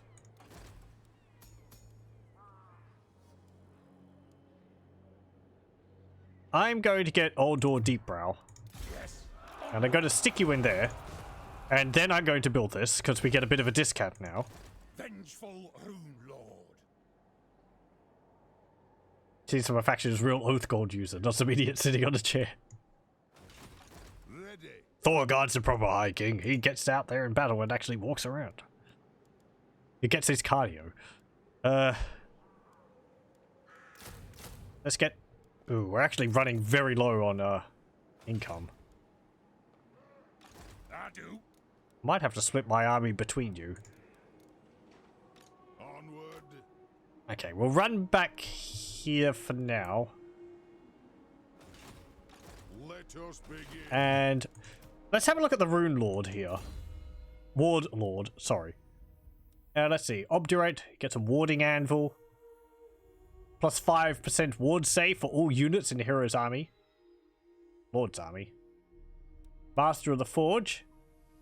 Generates 6 Grombril per turn. Ruinous Rival. Immortality. Rune of Grimnir. Patrol Bodyguard. I think you can choose between 2 of these. Which gives 20% leadership aura size and plus 5 melee attack, armor, melee attack, and defense for ward bearer units in his army.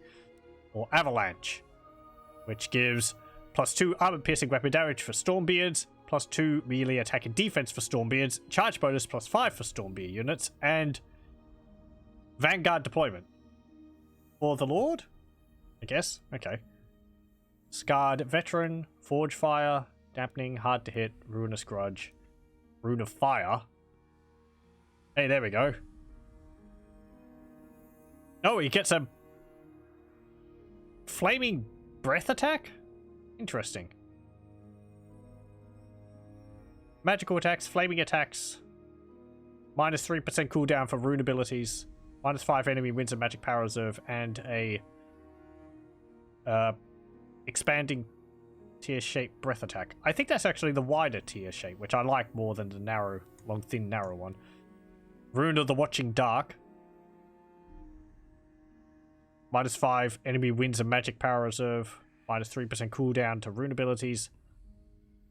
And lowers leadership by 30 and visibility range by 90%. For 24 seconds. Effect range is 30 meters. That is a hefty leadership debuff. It essentially makes the unit blind, is it? Can't target if undead. Well, I guess that makes sense. Rune of the Hunter. Plus 10 bonus versus large. Constant. Self. Affects allies in range. Ooh, okay, so it just gives a constant bonus versus large for units around him. That's nice. Coupled with slayers, oh man, monsters would not be a problem. Plus 20% weapon strength. Plus 12 melee attack. And rune negation. Hey, it's the... Did they change this? Or was it another one that they changed? I remember one of the runes they changed from one thing to like a speed debuff. No, that was the rune of rune. That was the damage over time rune. They changed to a slowdown. Rune negation though. 22% damage resistance for all units in range. That's nice to have. Big debuff. Yeah, it is. Wavering will break it, so more leadership. Yeah.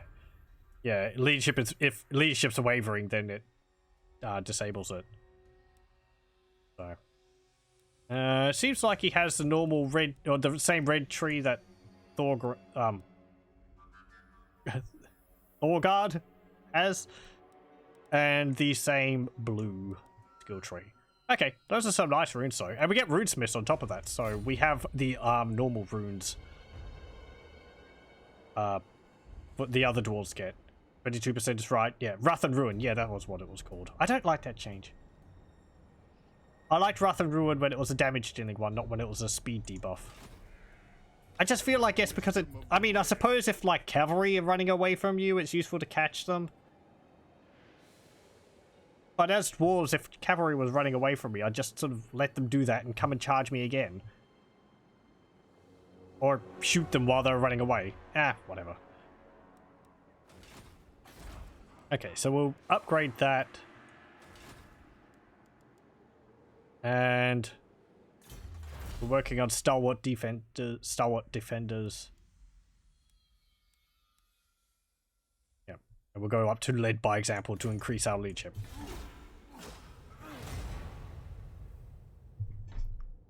Gonna have to focus on like income as well, because our army, singular, is going to be rather expensive. I think I'm going to march him over here, put some of the units into this army.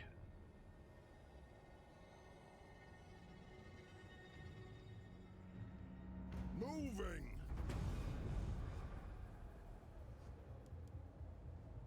Yeah.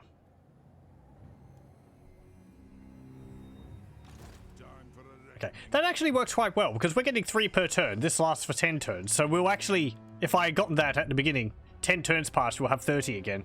We can get another rune thing. Wrath and Ruin doesn't slow, they deal DPS. There was one, I'm pretty sure, which they changed, which Creative Assembly changed a little while ago. Maybe it's not Wrath and Ruin, I might be thinking of another one. But I'm pretty sure they did change one from something to like a slowdown.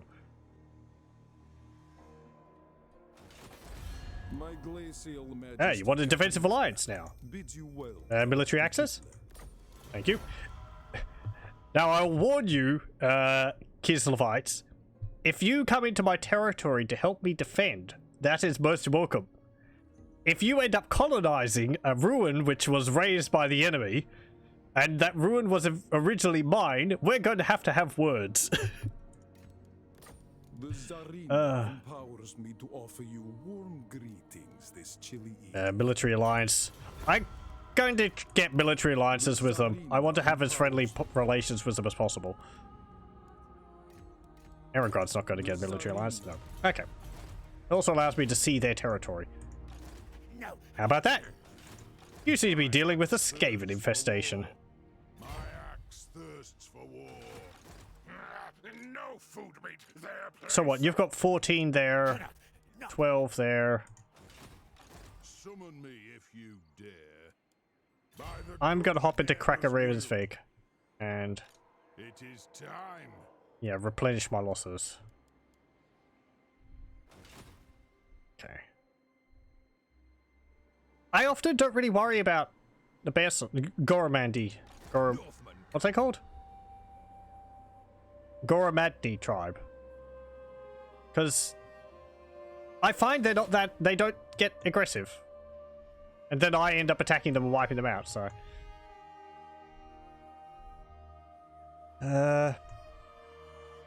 You can see the settlements which we are designed to take with this blue little obelisk here. I think those are where the old dwarf Karaks are. Or at least where some of them are? Anyway. We should also maybe look into expanding down here. If we can get rid of the bone rattlers. This would be rather safe from all this going up here. It's sparing an army to go down there. I'm too smart, clever for that. Okay.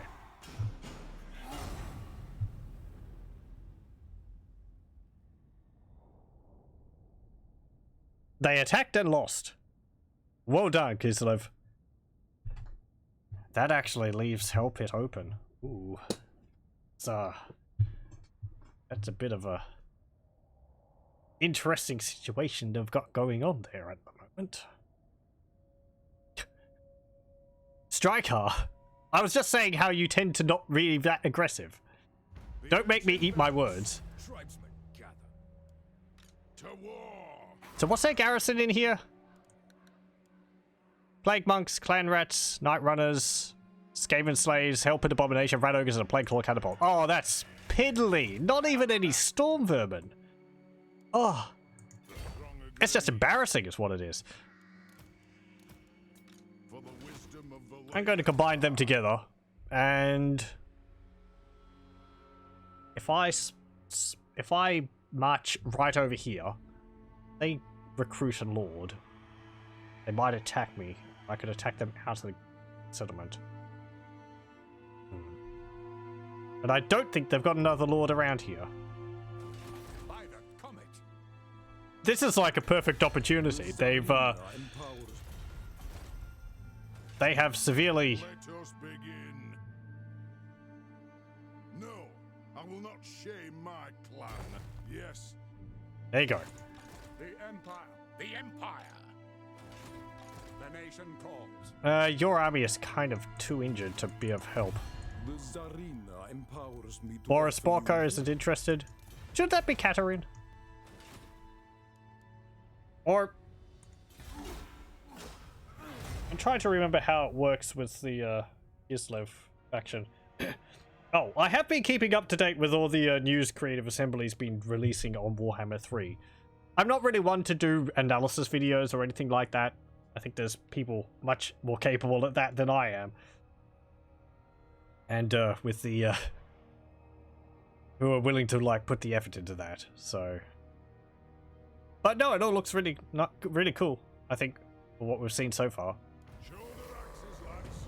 We move. I'm interested in seeing how it's going to be different, or what Games Workshop's new developments for Kislev are going to be.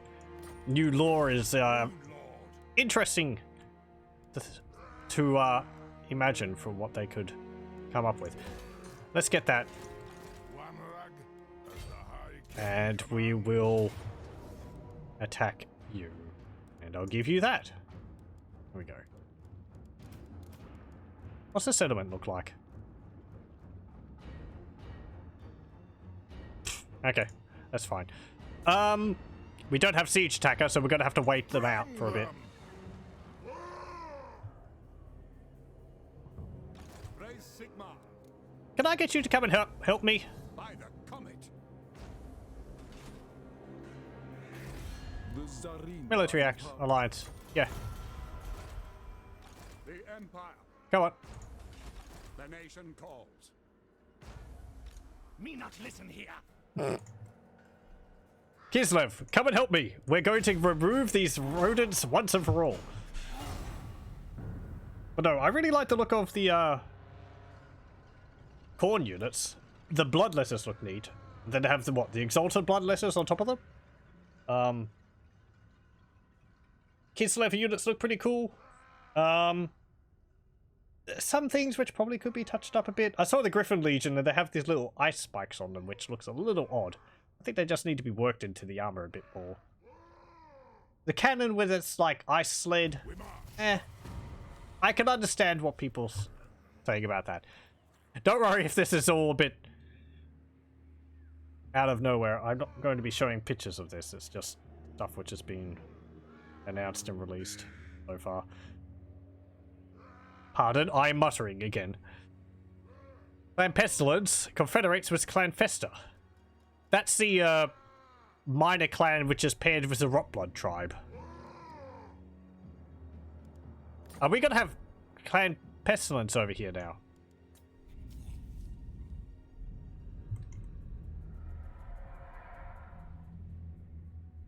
How do I come into contact with Clan Pestilence?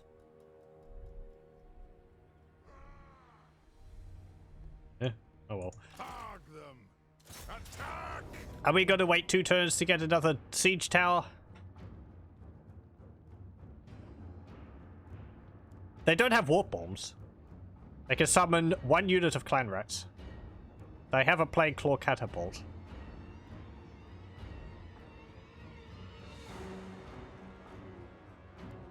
The clan demands war. How much of a luxury is time at the moment?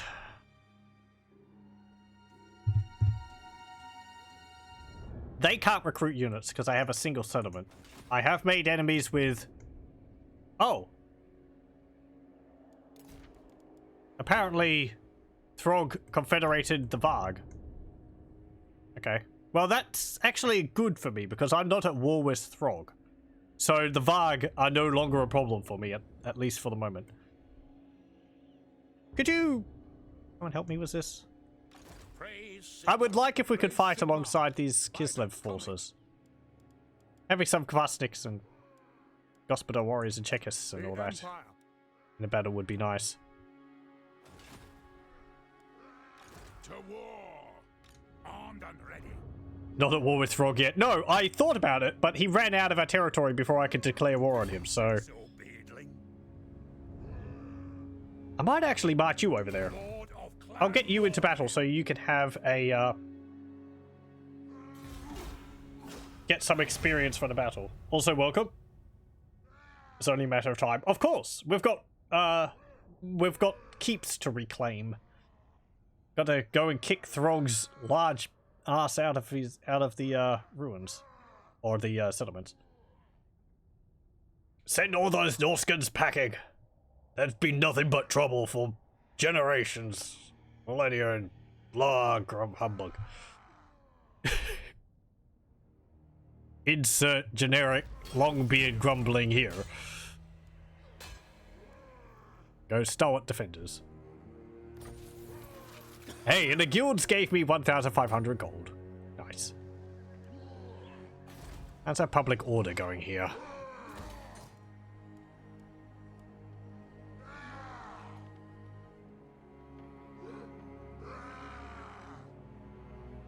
How much is this giving me? 15 growth. Am I going to burn Hell Pit or take it? I'm probably going to take it.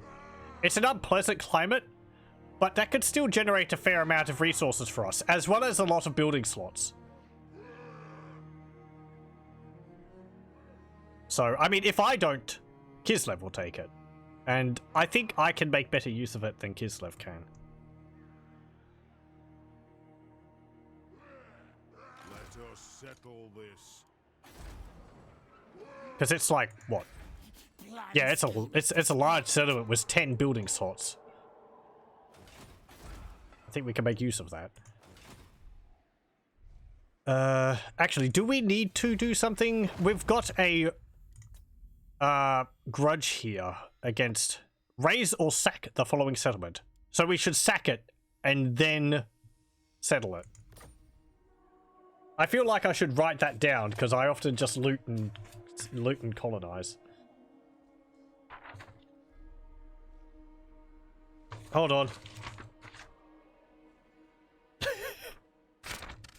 Oh boy. Sack and then colonize Hell Pit. Or people maybe could remind me in chat. There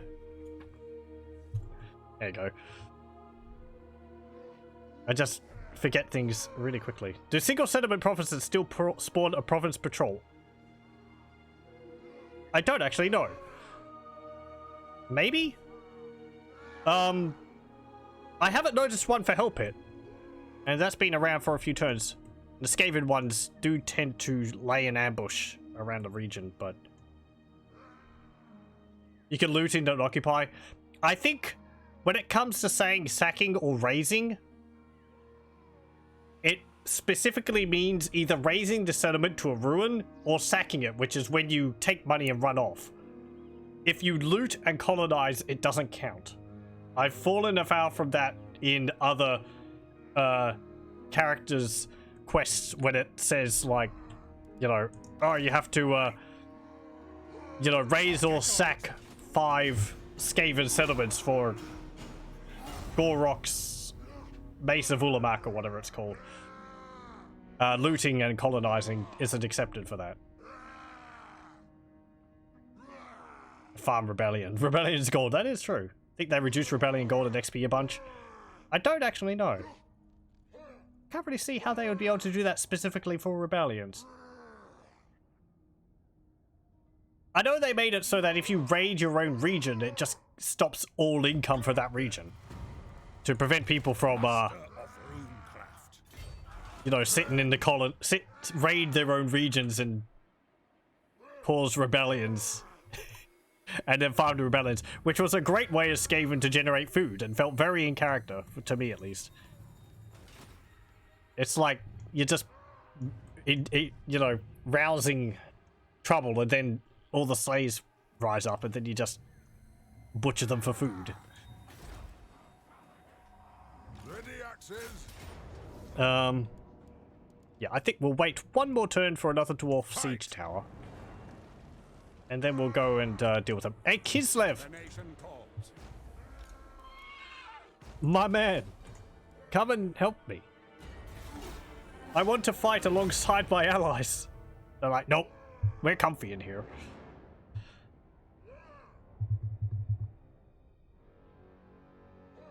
Oh well. Next turn, with or without Kislev, we will attack and sack and then colonize Hell Pit.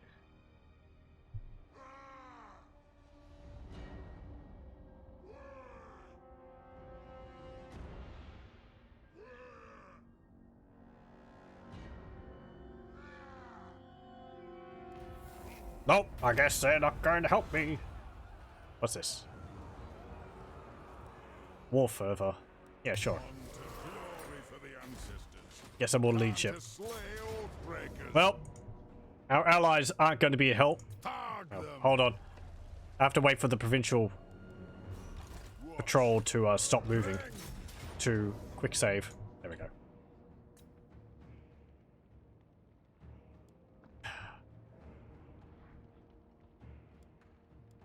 Okay, so we've got 4 siege towers. That should be enough. We've still got the execute captives bonus. Okay. Let's go send these Skaven packing. With Shurft. Haven't gotten Throt back yet.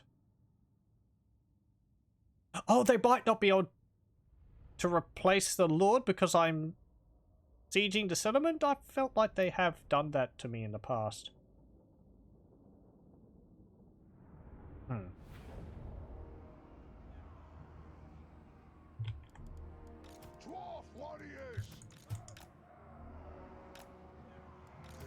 Okay, you hop out of there. Slayers. I guess I'll have you go up on the walls. For the Karaz Ankor! Man, that War of vengeance! Dwarf warriors! what's it called? Battering ram. Begin! For the High King!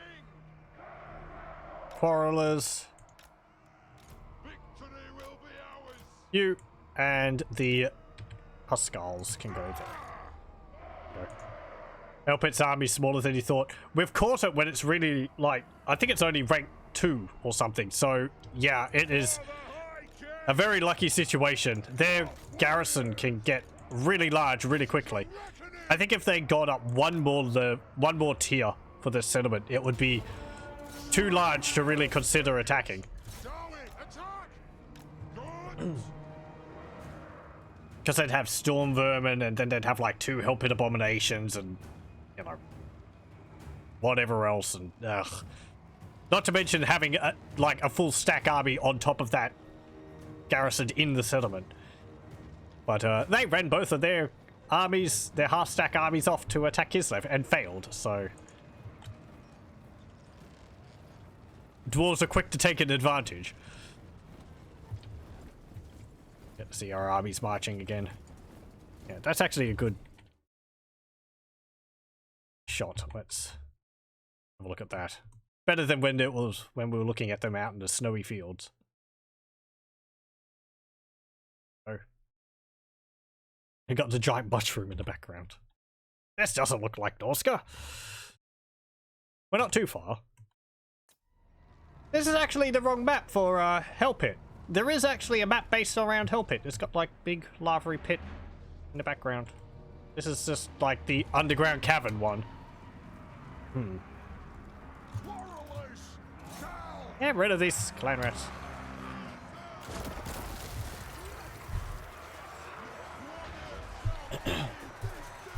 Or it's not specifically the map for Hell Pit, but it's one which would be appropriate for Hell Pit.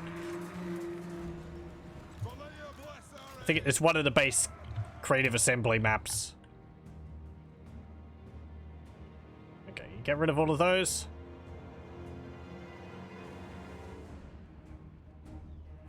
Ah, there we go. Okay. They've nearly destroyed that tower. These 2 towers are nearly destroyed. Wow. I don't think I've had a siege tower destroyed in ages. They've got too much health for these towers to really be able to do much against them. Clan is just standing there. Should we charge them? Ow! Get out of here.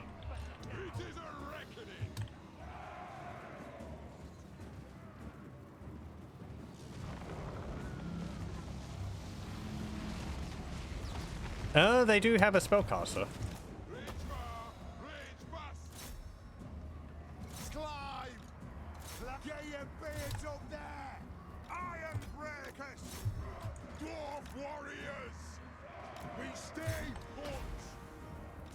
Okay, hop up on the walls.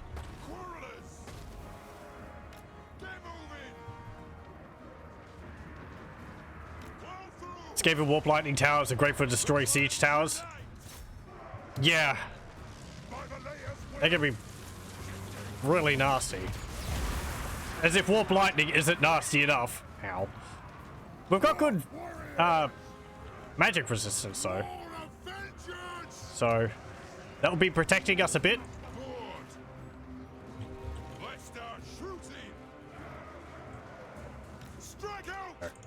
I'm gonna send you up there.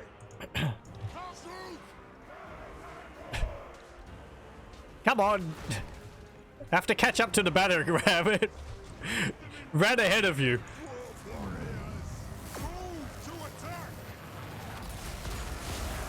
Ow. That Hell Pit abomination. They have wronged us. We'll guard it. Okay. We stay put. There we go. Gates are down. Why were you hanging back there? You get clipped by those... you get clipped by those, Skavens which were being summoned from underground.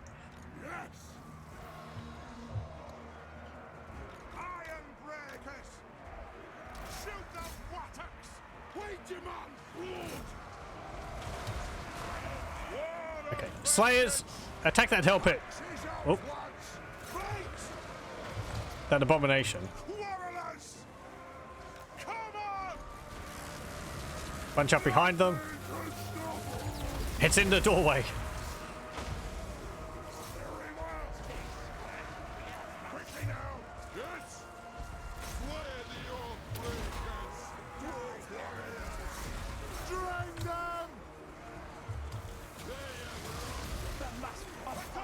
Okay, down. Fill it full of bolts.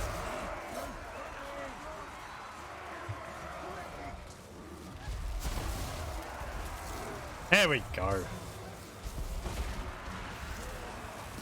And it's dead. Or is it? Oh no, it's not. It regenerated its health. It's too horrible to die. We demand blood! Lord! Dowie, attack! I did ask you to hop off the walls, but Veterans! Pass home! Climb! Climb! Go! Kazu! Down! Move off! are the dwarves saying a dwarven word for climbing there? It sounds like they're saying slime. We demand blood! They've wronged us! Satisfy the grudge! Iron breakers!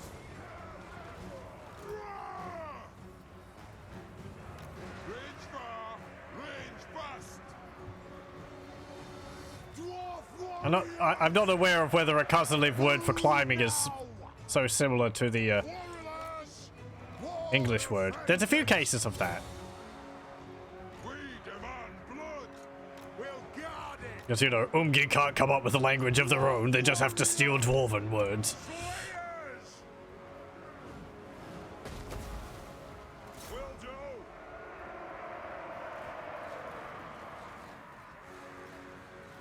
Iron breakers! We demand blood! Climb! We demand blood! Take the axe! Okay, I want you to deal with that grace here. No, who's shattered already? And with one. There we go. Nice. Plague Claw Catapult didn't do too good. 21 kills, yeah. Nice. Decisive victory. Warp Lightning's by far the best, cheapest spell in your opinion. It is very good. It's kind of how it was on the tabletop. I remember when I was playing it, which was like 6th, early 7th edition.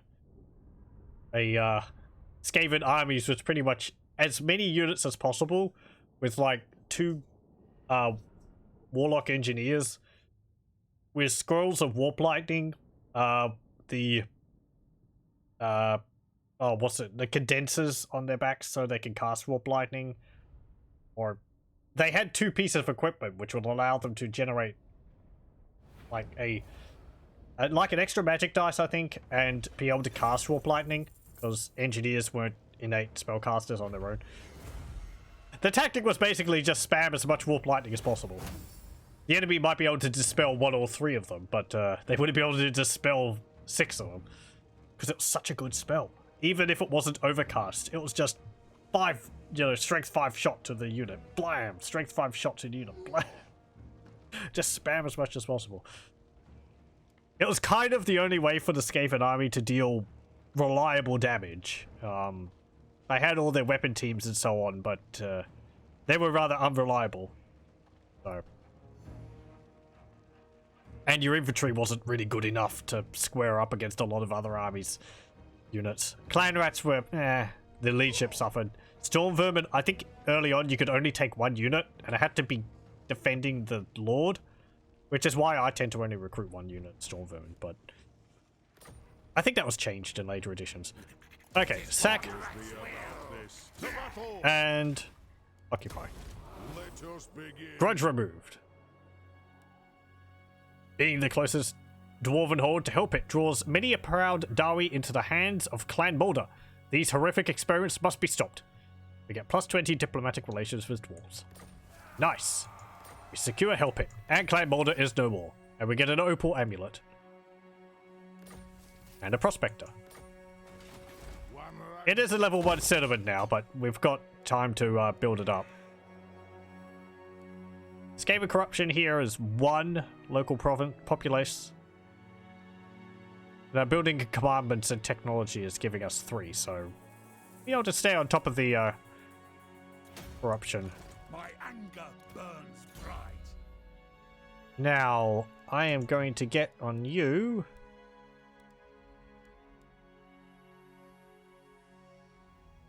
Is that useful? Minus 9%? No, not really. Ruinous Rival. Let's increase our Vengeful melee weapon strength when we're attacking Norskins. And you can get... You get Scarred Veteran, so we can start getting your runes. You have anything else I can give you? Warrior's Bane, Opal Amulet. Deep Cleaner. The blemish of the unclean one stains the world no more, his foul presence having been wiped from existence. Well, certainly now. Do we have any unique buildings here? No. We can get animals to trade. It's like the dwarves are opening cages in Hellpit and they're like, oh yeah, Kislev would love these. This horrible mutant beast which used to be a Skaven. Hey Kislev, guess what we've got for you? Please no dwarves. We're still having nightmares from the last ones you gave us. Oh, you'll love it. It purrs when you poke it. Sometimes it bites your fingers off. That's just it being rambunctious. I'm not even sure what this one was, but it...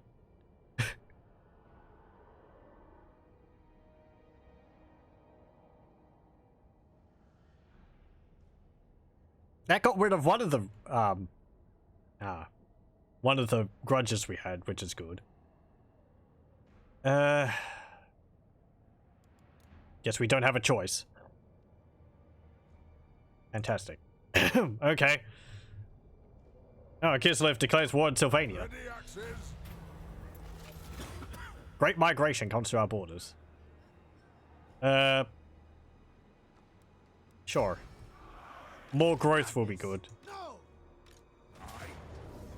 Oh, hey! Our Provincial Patrol is attacking this small army. Sure. You can just get rid of them. And release the captives. That's nice. We get a choir master. Time for a reckoning.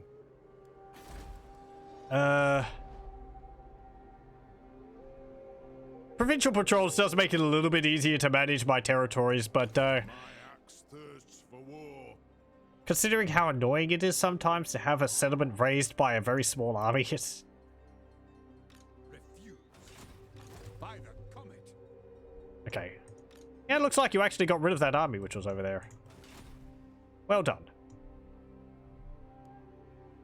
Can I help you? Okay, so Thorgrad, The High King commands. I'm going to have you...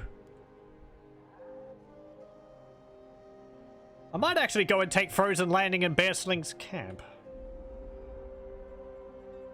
Should I go and get Winter's Pyre? We're down to grumbling. My upkeep cost has gone down for our units. Public order's gone down though. And income from all buildings has lowered. I think we're up to fuming before, so it's gotten better. We don't want to go all the way down there though. Well, maybe we do. Because that gives us a nice increase to income from all buildings. If I get rid of these, that would be pretty quick. And then we'd have 2 more settlements. I think I gotta jump you over there. I do. I'll cast the Old door. You can go there. Do I have anything I can give you? I'm gonna give you the choir master.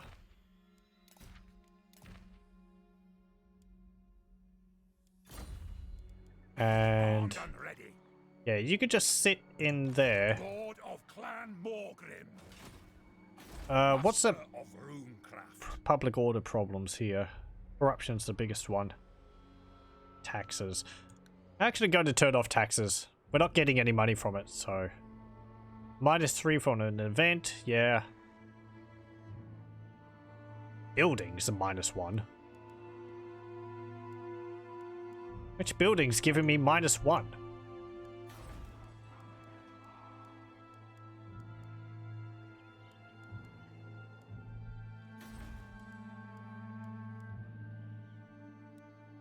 Would it be one of Kislev's buildings, would it?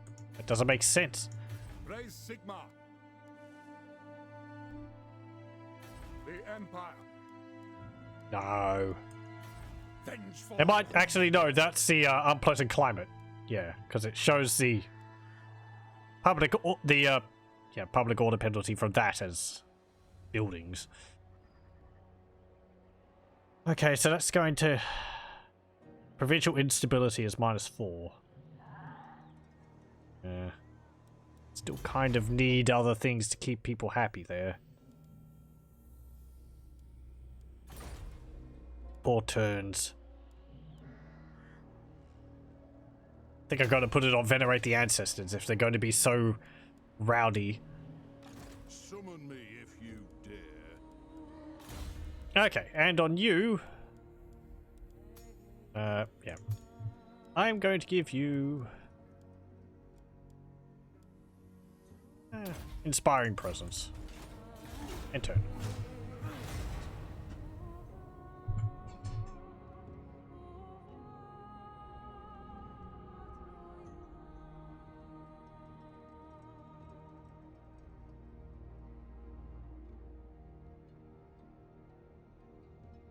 That is a huge weight off my mind. We don't have to worry about chasing, like, Clan Mulder armies around the regions here. Which is such a massive pain to have to do. Kislev declares war on Wintertooth, and servants of Fibbleny declare war on the Rockblood tribe. Money for chaos corruption. 5 turns of +4. I'm tempted to take that, just so that we have the extra money. Corruption isn't too much of a problem here.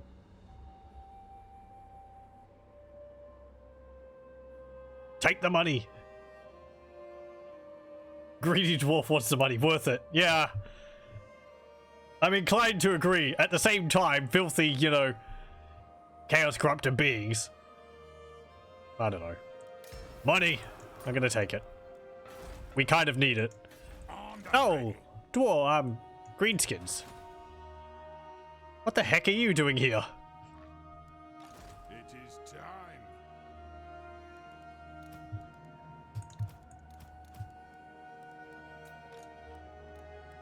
There we go. We'll combine them and... Nurgle says accept. Well, if Nurgle says so, I can barely say no, can't I?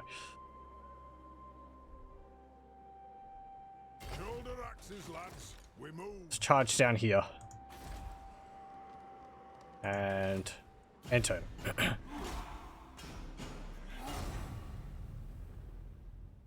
We've got good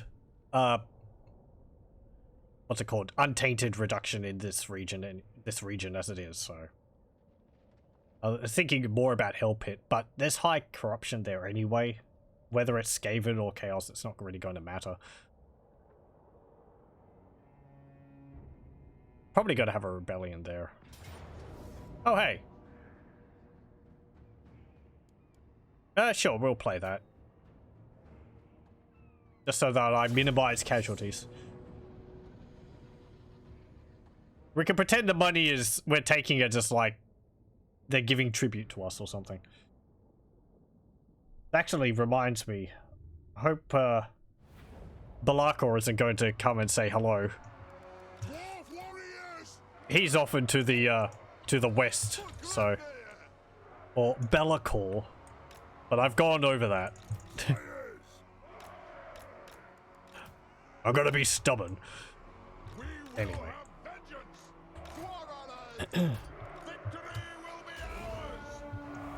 Okay, are they gonna attack us? I think they are. We'll just set up on this ridge here. Just call him Bethany. Oh, Bethy.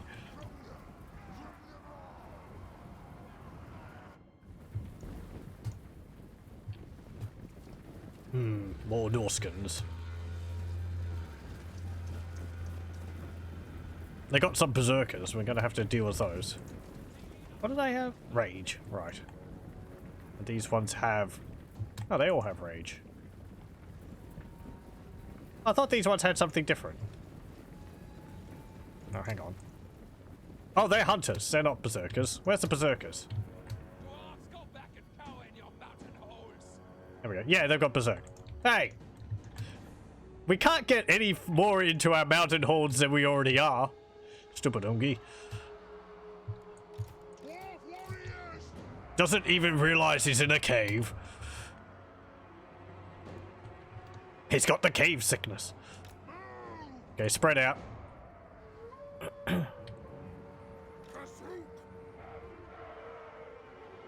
Lord!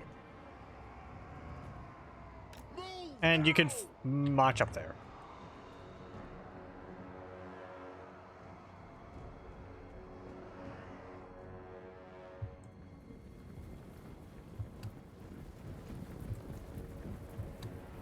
If I had like a grudge thrower or something.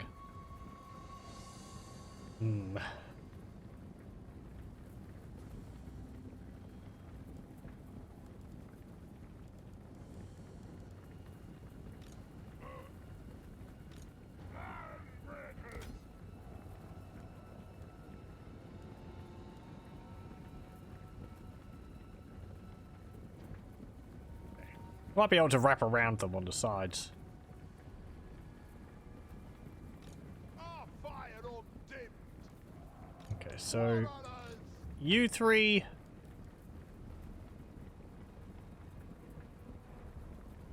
Shoot them. Yes! You three shoot them. And you can shoot them.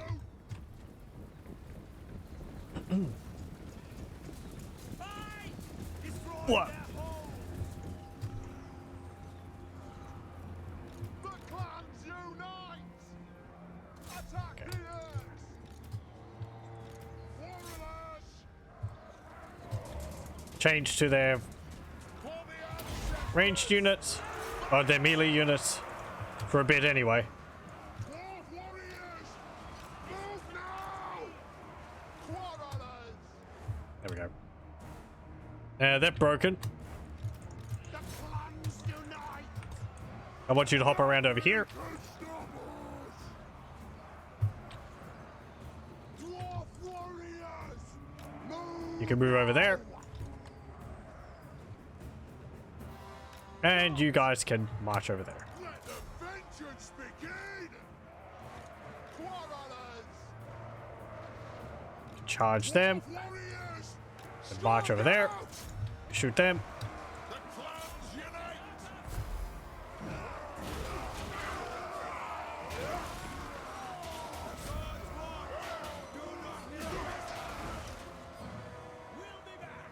Black Star shooting! Quarrelers! Okay, shoot there. Let the vengeance begin! Shoot them. And they've shattered.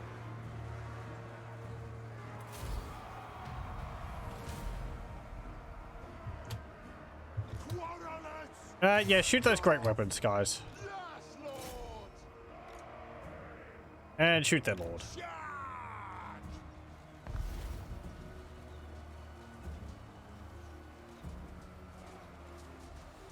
We might be able to kill him. He only killed one?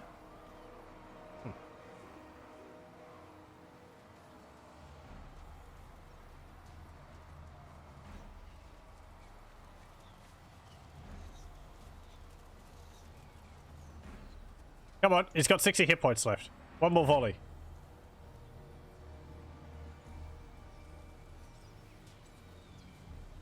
There we go.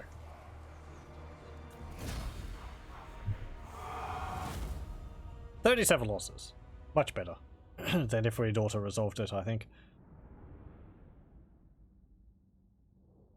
Those berserkers still killed 18 of us. Ugh. They're real nasty.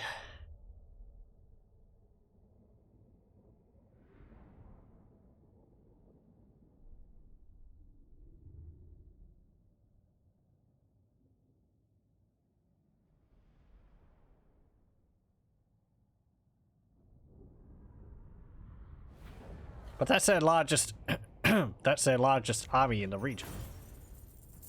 Yeah. Execute the captives. So we should be able to take their region, their settlement now. Pretty easily. Get another level.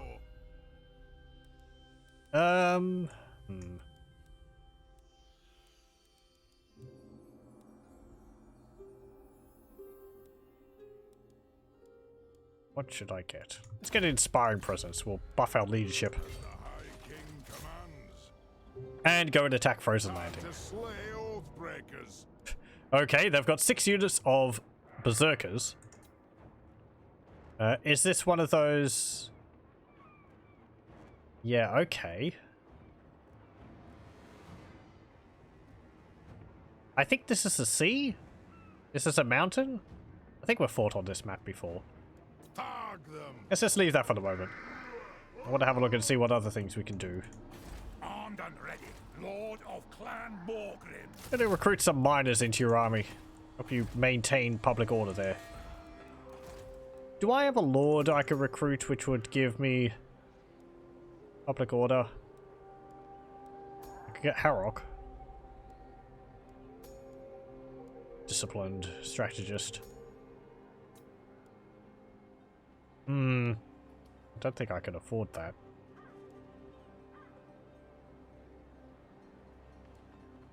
Increase research rate though. Sure. Let's recruit you. You look nifty. You have a different helmet on.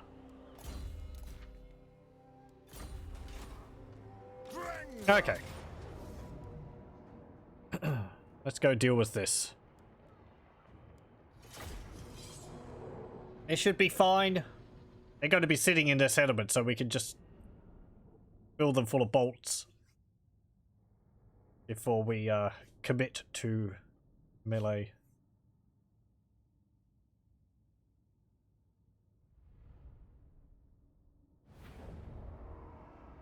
Yes, this is this map.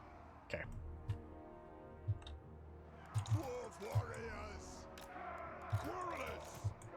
Form up there, form up there. You two form up there. There's actually some trolls in this battle. Our anti-large may have something to do.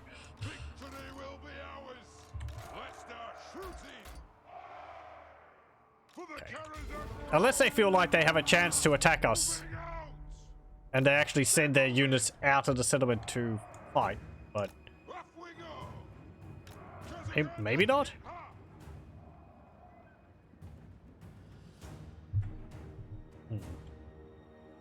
If we can make like a position here for them to funnel in, we can shoot them from outside the settlement. You can deal with their ranged. Do they have any ranged? Some hunters there. That's their only ranged. Okay.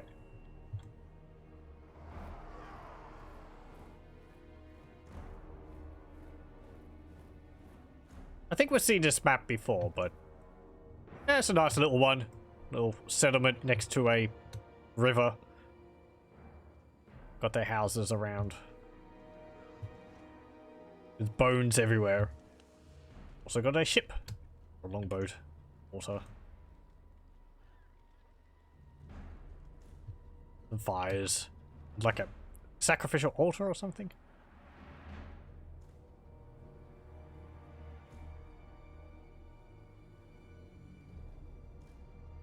Something else I'm looking forward to with Warhammer 3 is they mentioned that there's going to be some improvements to the siege battles. We don't actually know what those are going to be yet, but it'll be interesting to see what the improvements are.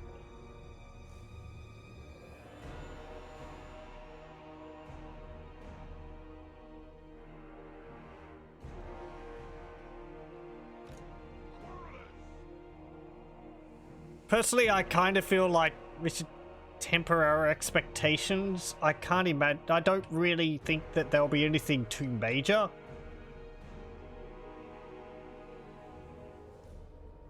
But I'll be gladly proven wrong. Go! We have scores to settle. It's just because if they did a major change to the siege battles, it would mean having to redesign all the siege maps for every faction. Or, I mean, unless they do the ones just for Warhammer 3, the factions in Warhammer 3. And then maybe do the other ones later on. I don't know. We demand blood! Go! Kazuk! Go! Killers! Charge! Quarrelers! Okay, deal with those hunters. Ow!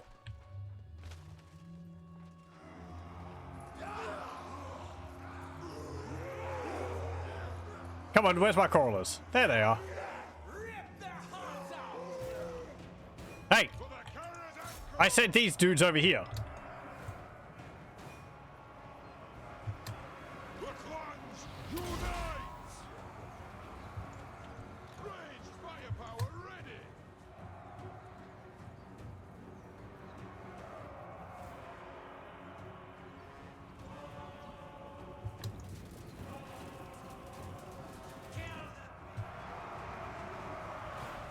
It's either reckoning!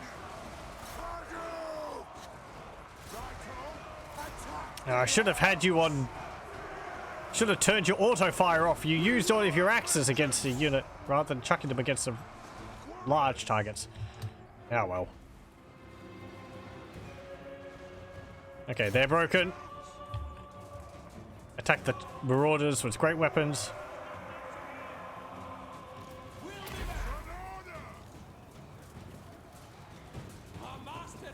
Yeah, they're broken. Attack the berserkers.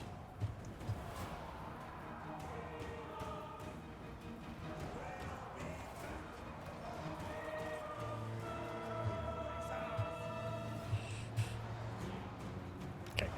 March up right close to the walls.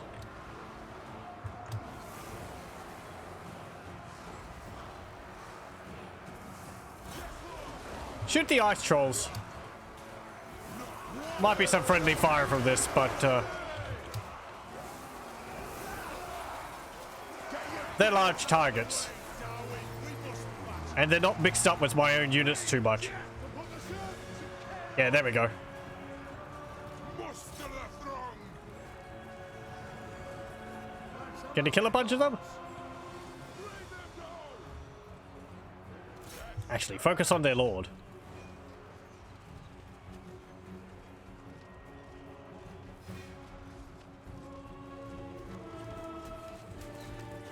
How many bolts can you fit in your back?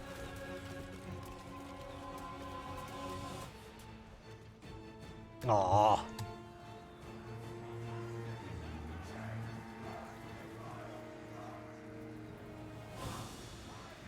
Be it ready! Quarrelers! Strike out! Cut! For the ancestors! Find your target! Okay, I think you guys are going to move back. We'll put the fresher dwarf warrior units at the front.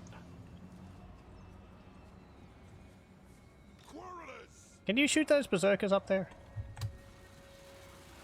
Yes, everyone shoot that single berserker. Oh no, you're actually going for that unit up there. Nice. Strike out! Scarf! I am the ranking lord! Kill the chaos invaders!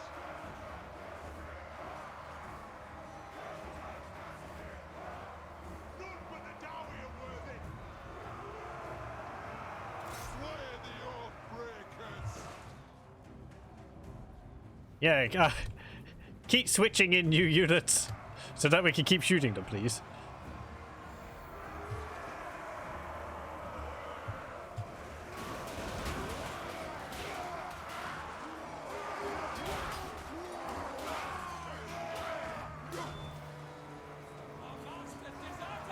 Leave them in twain! This was not meant to be!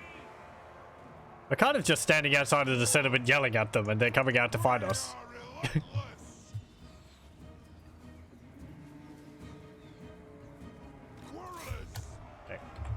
Give some volleys to those trolls.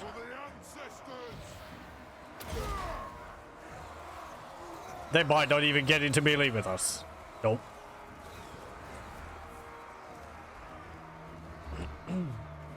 There we go. They're shattered.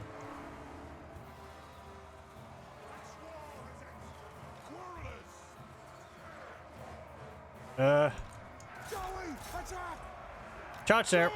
Move up here. Move up there. Corliss, hold off shooting for the moment. Or finish off those marauders.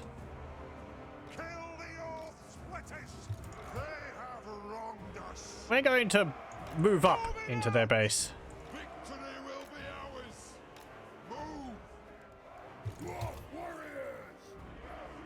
You can march across there, you can march across there. Corollas form up behind there. No.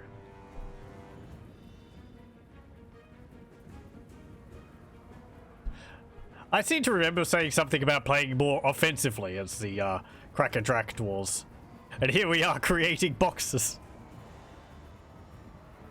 Yeah, well. Because we're dealing with pretty much just a normal dwarven army at the moment. I suppose later on we'll do so. When we get more of our, like, unique aggressive units. Nothing can stop us! Khazukan! Baby! Dwarfs! Ready axes! Targets, Lord!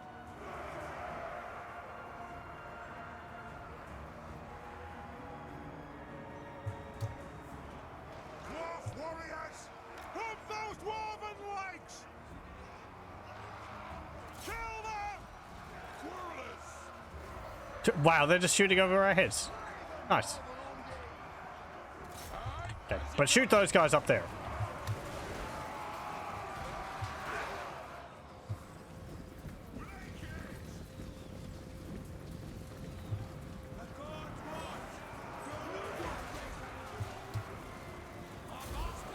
Oh, well, there we go.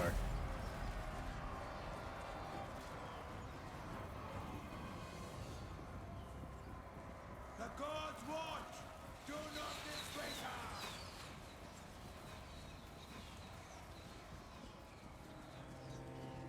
us! Okay, in battle. Close victory. Really? 75 losses is a close victory. I kind of like this about playing as the dwarves. You can have very methodical sieges. It's move up, shoot them. When they run, move up. Then when they come back, shoot them again. And just keep advancing slowly. I remember doing that once in Rome Total War, where I was playing as Egypt, and you had Nubian pikemen or something like that. Nubian phalanxes. They're like really cheap, lightly armored phalanx units. But, no, not phalanxes. Sarissas. The really long spears. And, even though they were very lightly armored, they were still Sarissas. And Sarissas absolutely owned battles in Rome Total War. Because they can kill enemies, and the enemies can't get within range of them to attack back, because they're being poked at by a spear like 3 people away. They're just, 3 people's distance away. And so I would attack a settlement, and I would... You imagine the settlements in Rome Total War are the square in the center, which you have to take. And then you have, like, roads going down to it from every direction. I'd put a unit across each street, leading to this town square, and I'd just march forward. When they charge me, I'd hold. They would fight me for a bit, get injured by the Sarissas, get poked by the Sarissas, run back to the town square. I'd move forward again, and it was just a gradual closing of a closing of walls of spiked death until we are able to take the entire settlement. Time for a reckoning. Not quite well. Ooh, what's this? Reclamation works. Norse dwarves are not new to terminally hostile climate rabid foes and the taint rabid foes. Pardon me. I'm gonna read that again. Norse dwarves are not new to terminally hostile climates, rabid foes, and the taint from the pole. Dawi once lived in some of these regions, and these lands will be forced, kicking and screaming, to welcome the Norse dwarves again. Hey! Negates and ameliorates penalties from hostile climate in the region. Also generates furs, gemstones, carved obsidian. Gives public order. And overcomes the other unpleasant climate penalties. Nice! Yeah, I guess we'll build that first. For the wisdom of Valea. Can I get those with you, Ned? No. Okay. Summon me if you dare.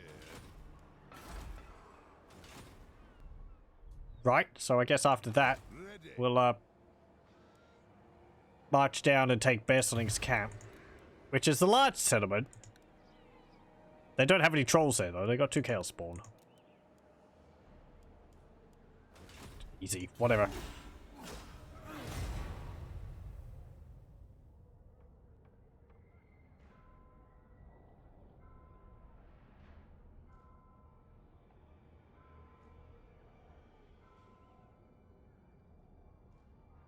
We're going for time.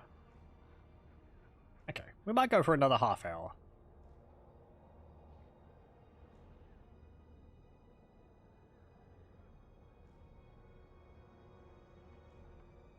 Nope. Did the region over there get raised? Oh yeah, they raised the Tower of Crack. I would like that settlement. Kislev, if you could maybe not claim it. Okay, we'll combine you again. I go down another unit of dwarf warriors, but Grudges will be settled. oh well, I want these regions. No! By the comet. Hellpit still has public order problems. Master of Runecraft.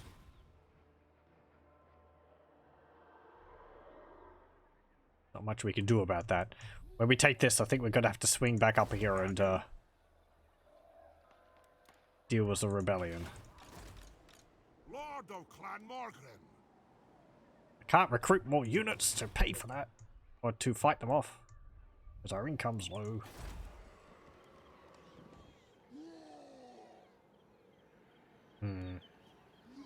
Yeah, okay, end turn. We might actually have to stay into Bearsling's camp and fight off a rebellion. If I can take their capital, then the rebellion will spawn here rather than up there. Ah! Sod you! World Walkers confederated to Goraman Madney tribe. But they didn't attack them! I guess it's... like, the Norskins have the mechanic where... Dare approach a Lord of the Dawi in such a manner? What do you want? 300. Where are you? Up here. Oh. The plague addles your mind. Norskins have the mechanic where when the enemy's lord is defeated, they become very susceptible to confederation because their spirit's been broken. Onward. It seems like that takes place even if, like, their lord wasn't defeated by a Norscan faction.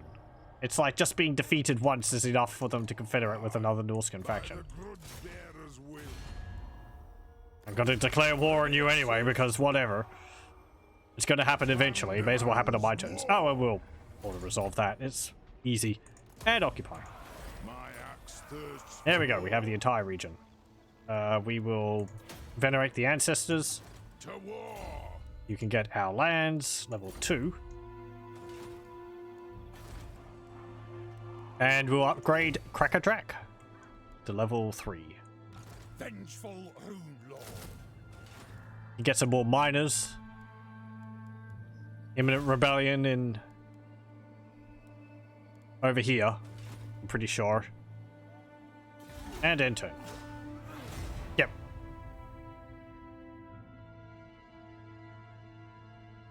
That's fine. We'll just deal with them and then run off down here to get to help it.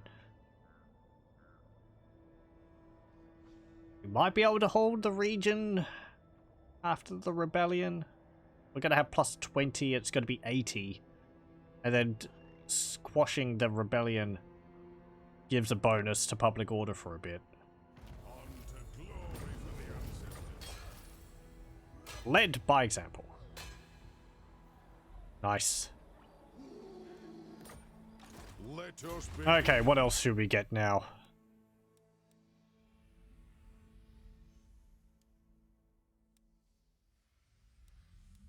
Should I get great awards? Or ancestors' effigies?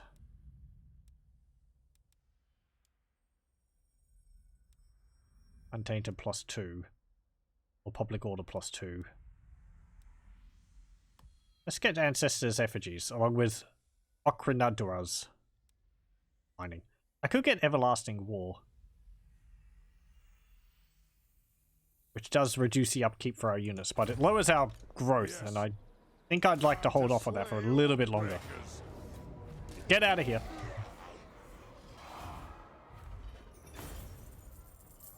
I will execute.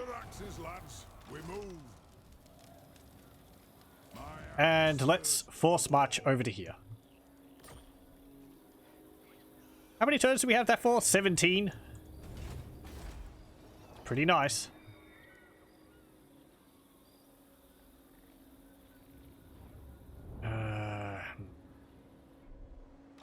Vengeful Runelord. Casting the runes. Can you hop into shore trucking? No. Hello, Lamont Dahl. I've got a small army. My provincial patrol should be able to deal with you. Oh, public order in Hellpit has stabilized. Just in time. Yeah, whatever. Hey, Kislev. Military alliance? Thank you. What are you suffering attrition from? Cannot be sustained. Will suffer attrition. Really? The nation calls. Lady of the Azray. Why do you have like more armies than you can sustain, maintain? Okay. Ah, you took that.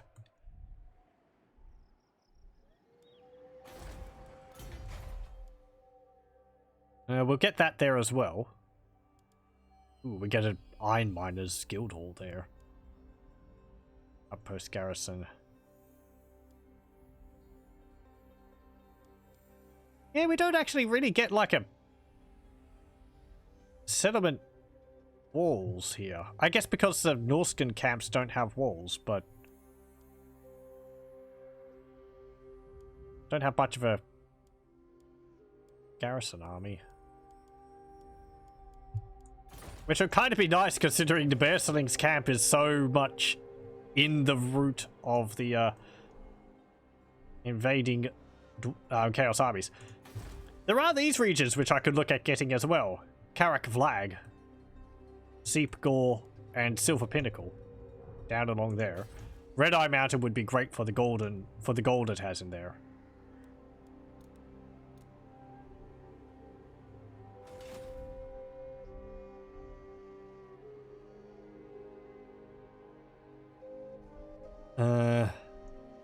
Well, maybe we should focus more on clearing Norsk out. I think we get these reclamation buildings over here as well.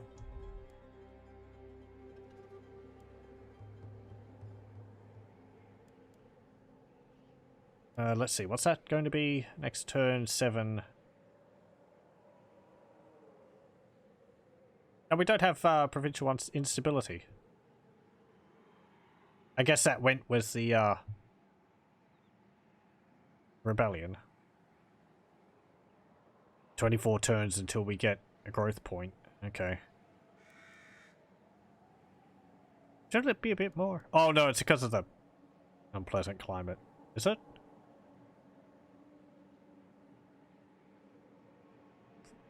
the region control, because that's so low.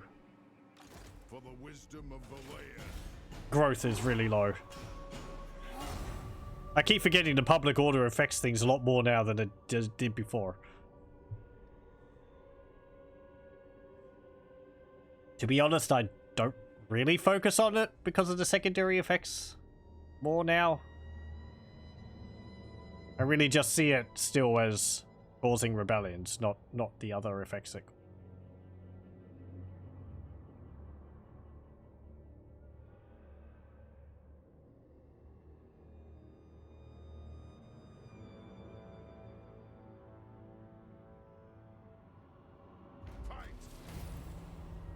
Okay.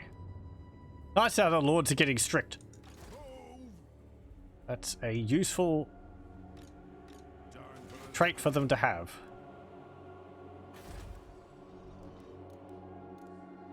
My axe thirsts for war.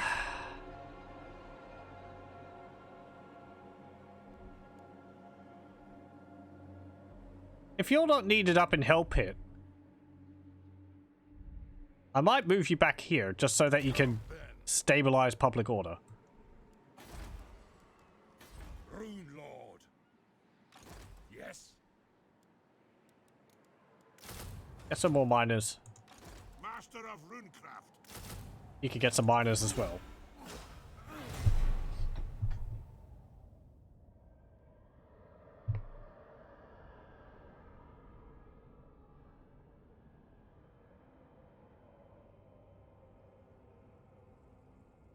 We do have to watch out for the world walkers now as well. Once public order over here is stabilized. Let's hear What do you want? Join war against Sylvania. Oh.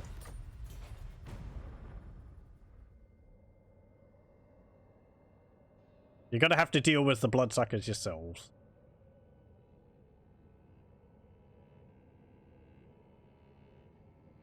Let us be upon this. One rag Okay, so I could... as the High King commands. I'm gonna put you into Frozen Landing.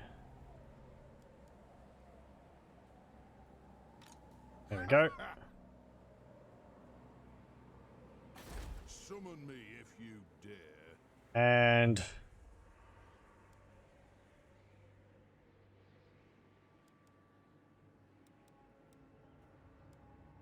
My anger burns bright. What do you want? Okay, so that's +4 there now. Still not generating me any income. What?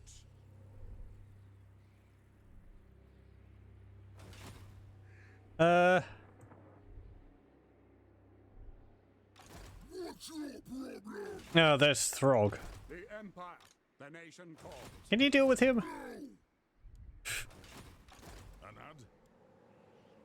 I hope.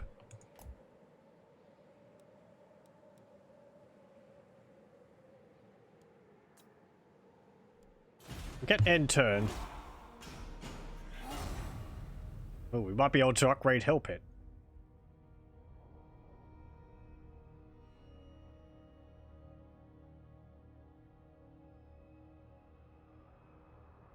Let's see, if I move the Lord over from Tjortraken to Frozen Landing, I don't think he's got a large enough army to maintain order. If I give him the choir What can the Dawi do for you on this? master, though.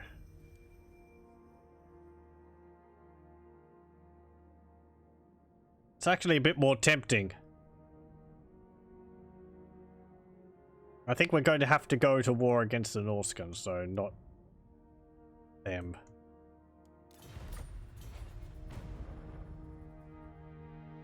Move. Okay, and you get a Teller of Tales. Strict. Now patrol is replenishing. That's fine. That's because Kraka Drak went up a level. So they despawn and then they'll spawn a few turns later.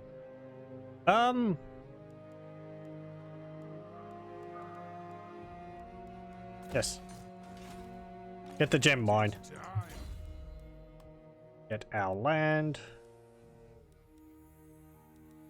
Level 3.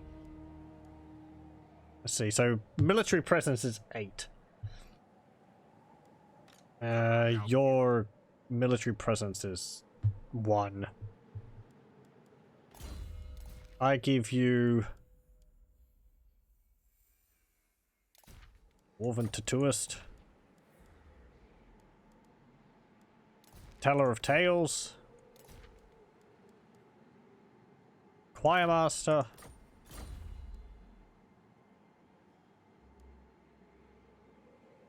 public order here is getting better. Ready. Aye up. I will Yes. jump you over to there.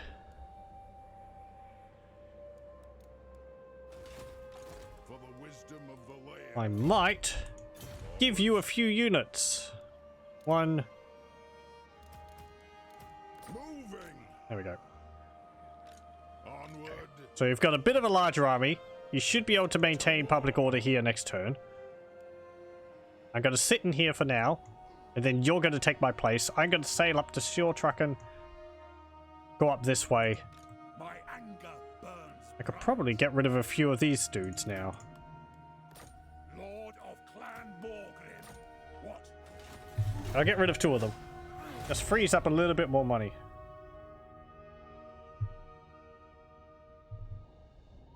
So I could get like some replacement dwarf warriors and quarrelers in his army.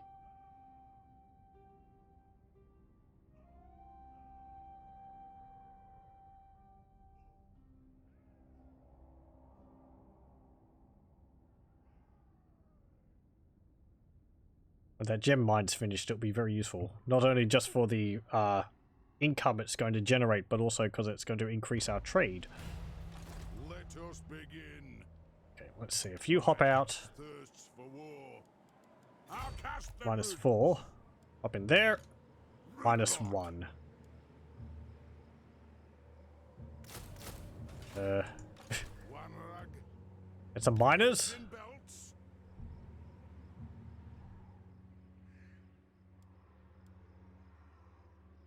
Sail up there. Vengeful Rudlord. We've actually got... Yeah, that's going to be that. Actually, that's going to help, isn't it? No, that's not... That's not gem mines. That's just gold mines. That one's going to help, though. Iron-willed. Time for a reckoning. Okay. And... The throng agrees. Yeah, you can... On to glory Force for march the up here. ancestors. And enter. Okay. We might not actually get to attacking Winter Pyre this session. But it's a pretty good beginning for all this so far. I'd perhaps like to have been able to maintain public order here a little bit faster than I have, but...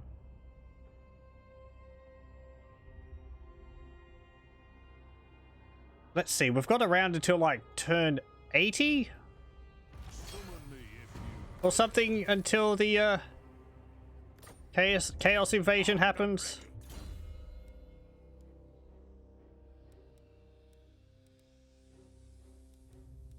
I actually don't get a public order increasing trait. You only get pure beard.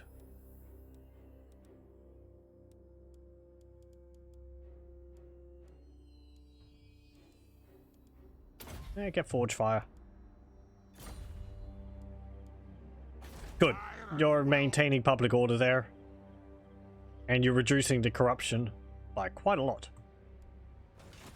for the wisdom of the lair. By the grudge bearer. You can hop into there. Summon me if you dare. We have one more turn until that. That's going to be another 300. 1, 2, 3. And turn.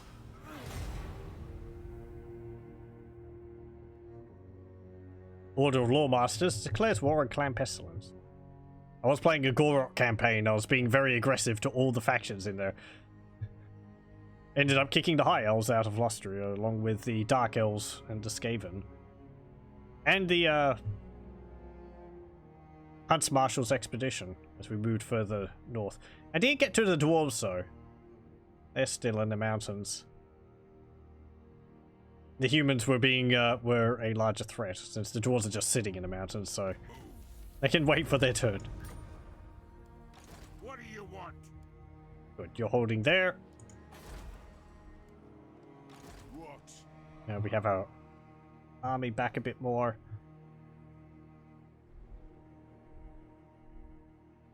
Denied. Lamont-Dal. What's the garrison there like?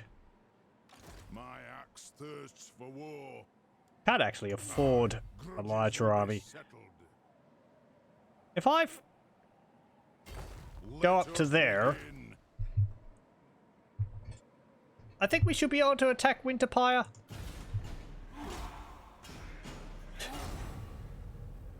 Maybe we will actually end up doing that. We might close off tonight with an attack on Winter Pyre. Ostermark has been destroyed. Okay. That's not something I see often. Usually they always hold on to Beckhalf and then expand outwards. After losing their whole region. Or most of their region apart from the capital. Was it the Greenskins that did that? We'll use another rune to buff our army again. Authoritarian. I am the law. Oh. Talabaklan took it. Okay.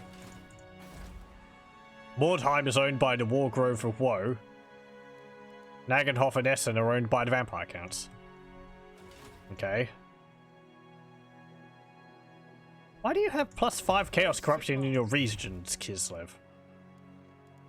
I guess you're taking the money as well. For the wisdom of the layer, as the High King commands. Let's march down here. To battle. Yeah, let's actually play this, because rather than ending on an auto-resolve. Get to shoot a whole bunch more Norskins and then probably loot and occupy the settlement. But this is where it becomes difficult, because it's a minor settlement. It will probably have a rebellion quickly. And I want my army to be moving on and attacking their main settlement. So we're not going to be around to deal with the rebellion. That is a bit of a problem as it was, because I think we'll get a grudge from that, from them raising the settlement, or losing the settlement. Come to think of it, that's another reason to make sure the settlements don't rebel. Because as the dwarves, you get a grudge for losing settlements, even if they're ones you've just taken. So if you take ground, you better be sure you're going to be able to hold it. Otherwise, you just end up drowning underneath the penalties. And the penalties with this mod I have, which expands the grudge mechanic, get rather nasty. Most of the throng.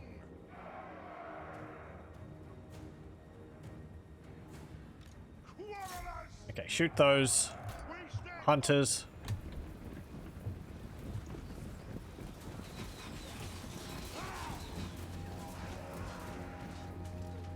Hey, they throw an axe. Ow. Oh.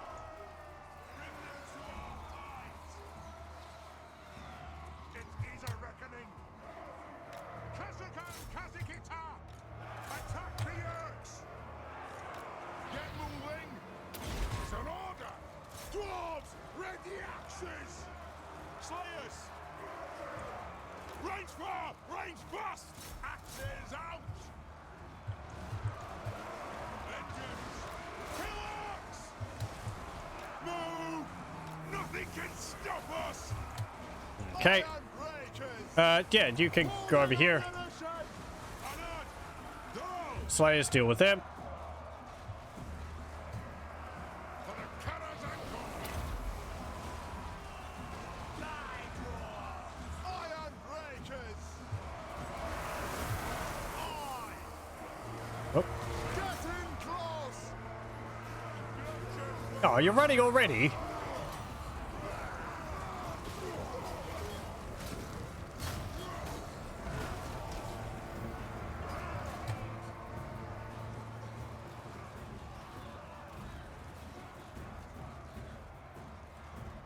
Ranged firepower ready. For the Karaz Ankor. Iron Breakers. Ah, there we go. Right far, right fast. Easy. Quarrelers. Dwarfs, ready axes. Shoot a bunch of them. Stay put. I think each of the kills counts as a bit of experience for the unit, so We'll be back. you can get their ranks up a little bit. It'll help in some minuscule way. Watch! Do not disgrace us! No! Ow! There we go. 34 lost. Decisive victory. You sure? Was it a close victory?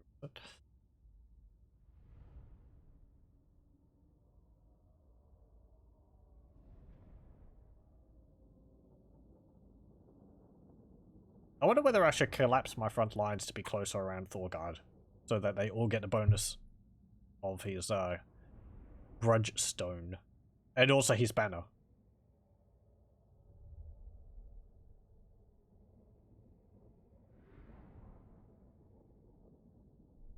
If I have other Thanes, I'll be able to expand my front line out and have them defend along. Wow, really? Only 177? A sack for 2,000. Loot and occupy. Confident attacker and Ruin's End.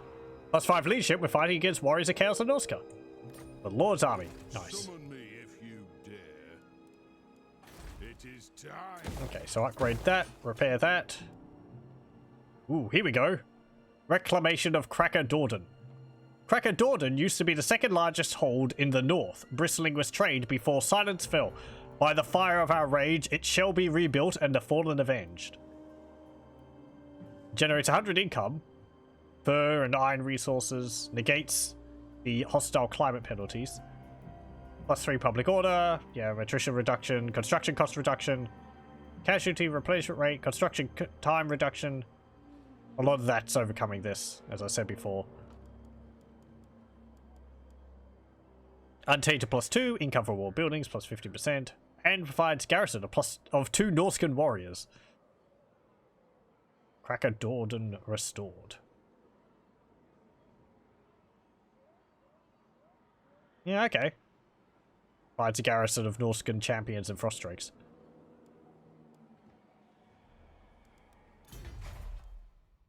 Yeah, I was going to say frost drakes are these the frost flamethrower units. It's not the dragon unit.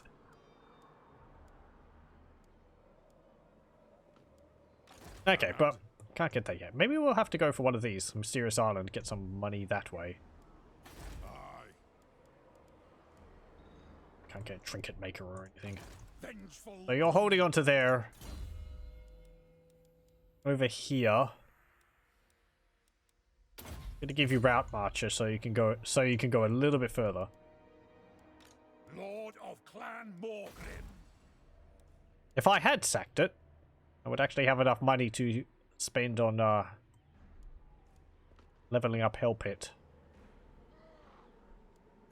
My axe. But I didn't want my army to be sitting out here taking attrition. Ultra spawns. This is where Rotblood tribe is. They'll probably have a rather large garrison up there, and it'll be a mixture of like chaos units and Skaven, like rattling guns and so on. Aisling's Conclave. Probably want to go over there next. Hop, hop.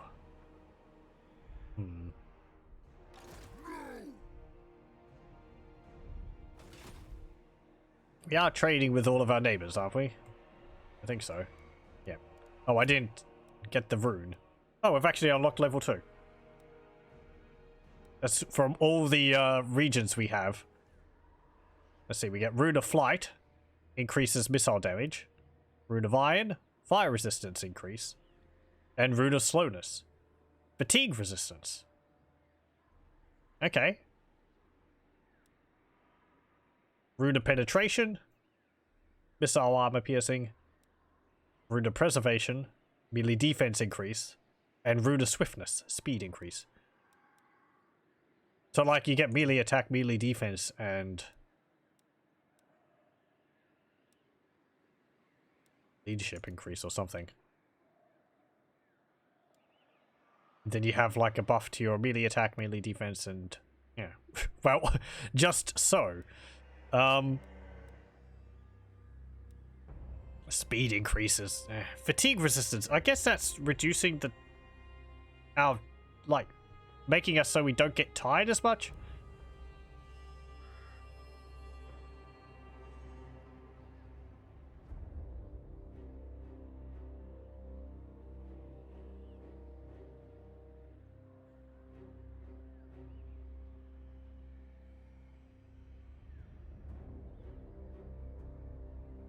Ooh, decreases upkeep cost of units. Ooh, that actually costs 50. Okay. So the higher tier rune words do cost more Gromril to cast. What's the bonus now? +5, +6, +10, +5% charge bonus, +4% Norse magic resistance, and +6% Norse fire resistance. That's for all of our units, I believe. Time for a reckoning. So yeah, we've got like 90 leadership on our dwarf warriors.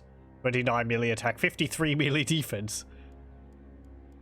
It's kind of ridiculous, that melee defense. On dwarf warriors? Longbeards have 48. How much do they have as base, actually?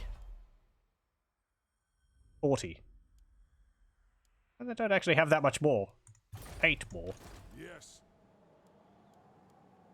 But yeah, that's like an increase of like 14. 15 or 14, like 10 to 14 on top of that. Pretty nice. For the wisdom of the layer. Right. So, I think we'll end turn there. We'll save it, and we'll continue with this next time. It's a good start. I was afraid it was going to be chasing Throt the Unclean around the whole time, but that went far better than I thought it would. And we actually own kind of all the regions to our east. Now we just have to move west. And I guess I'm going to look at Frozen Landing and Bearslink's camp as kind of expendable.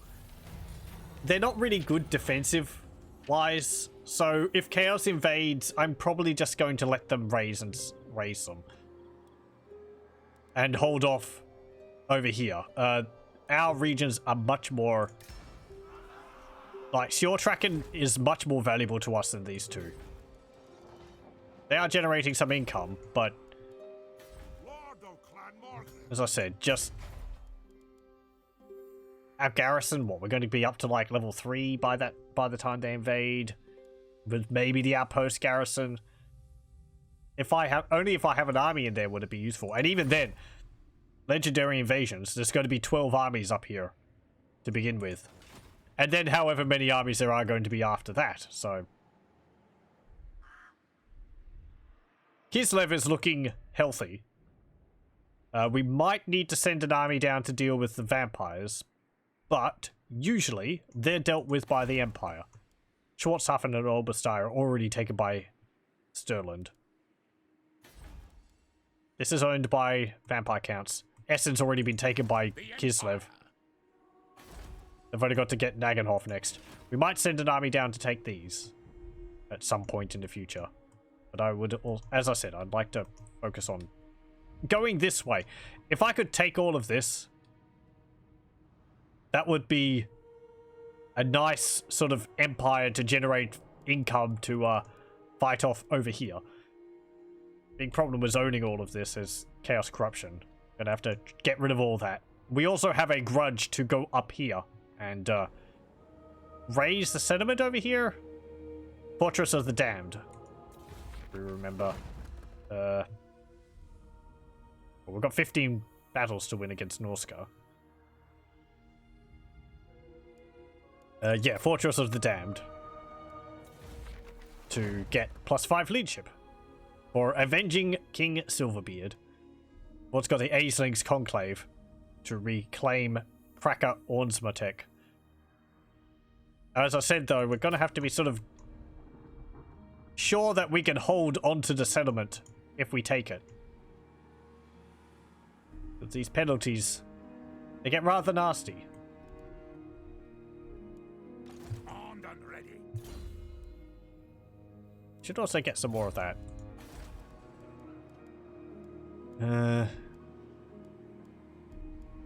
Yeah.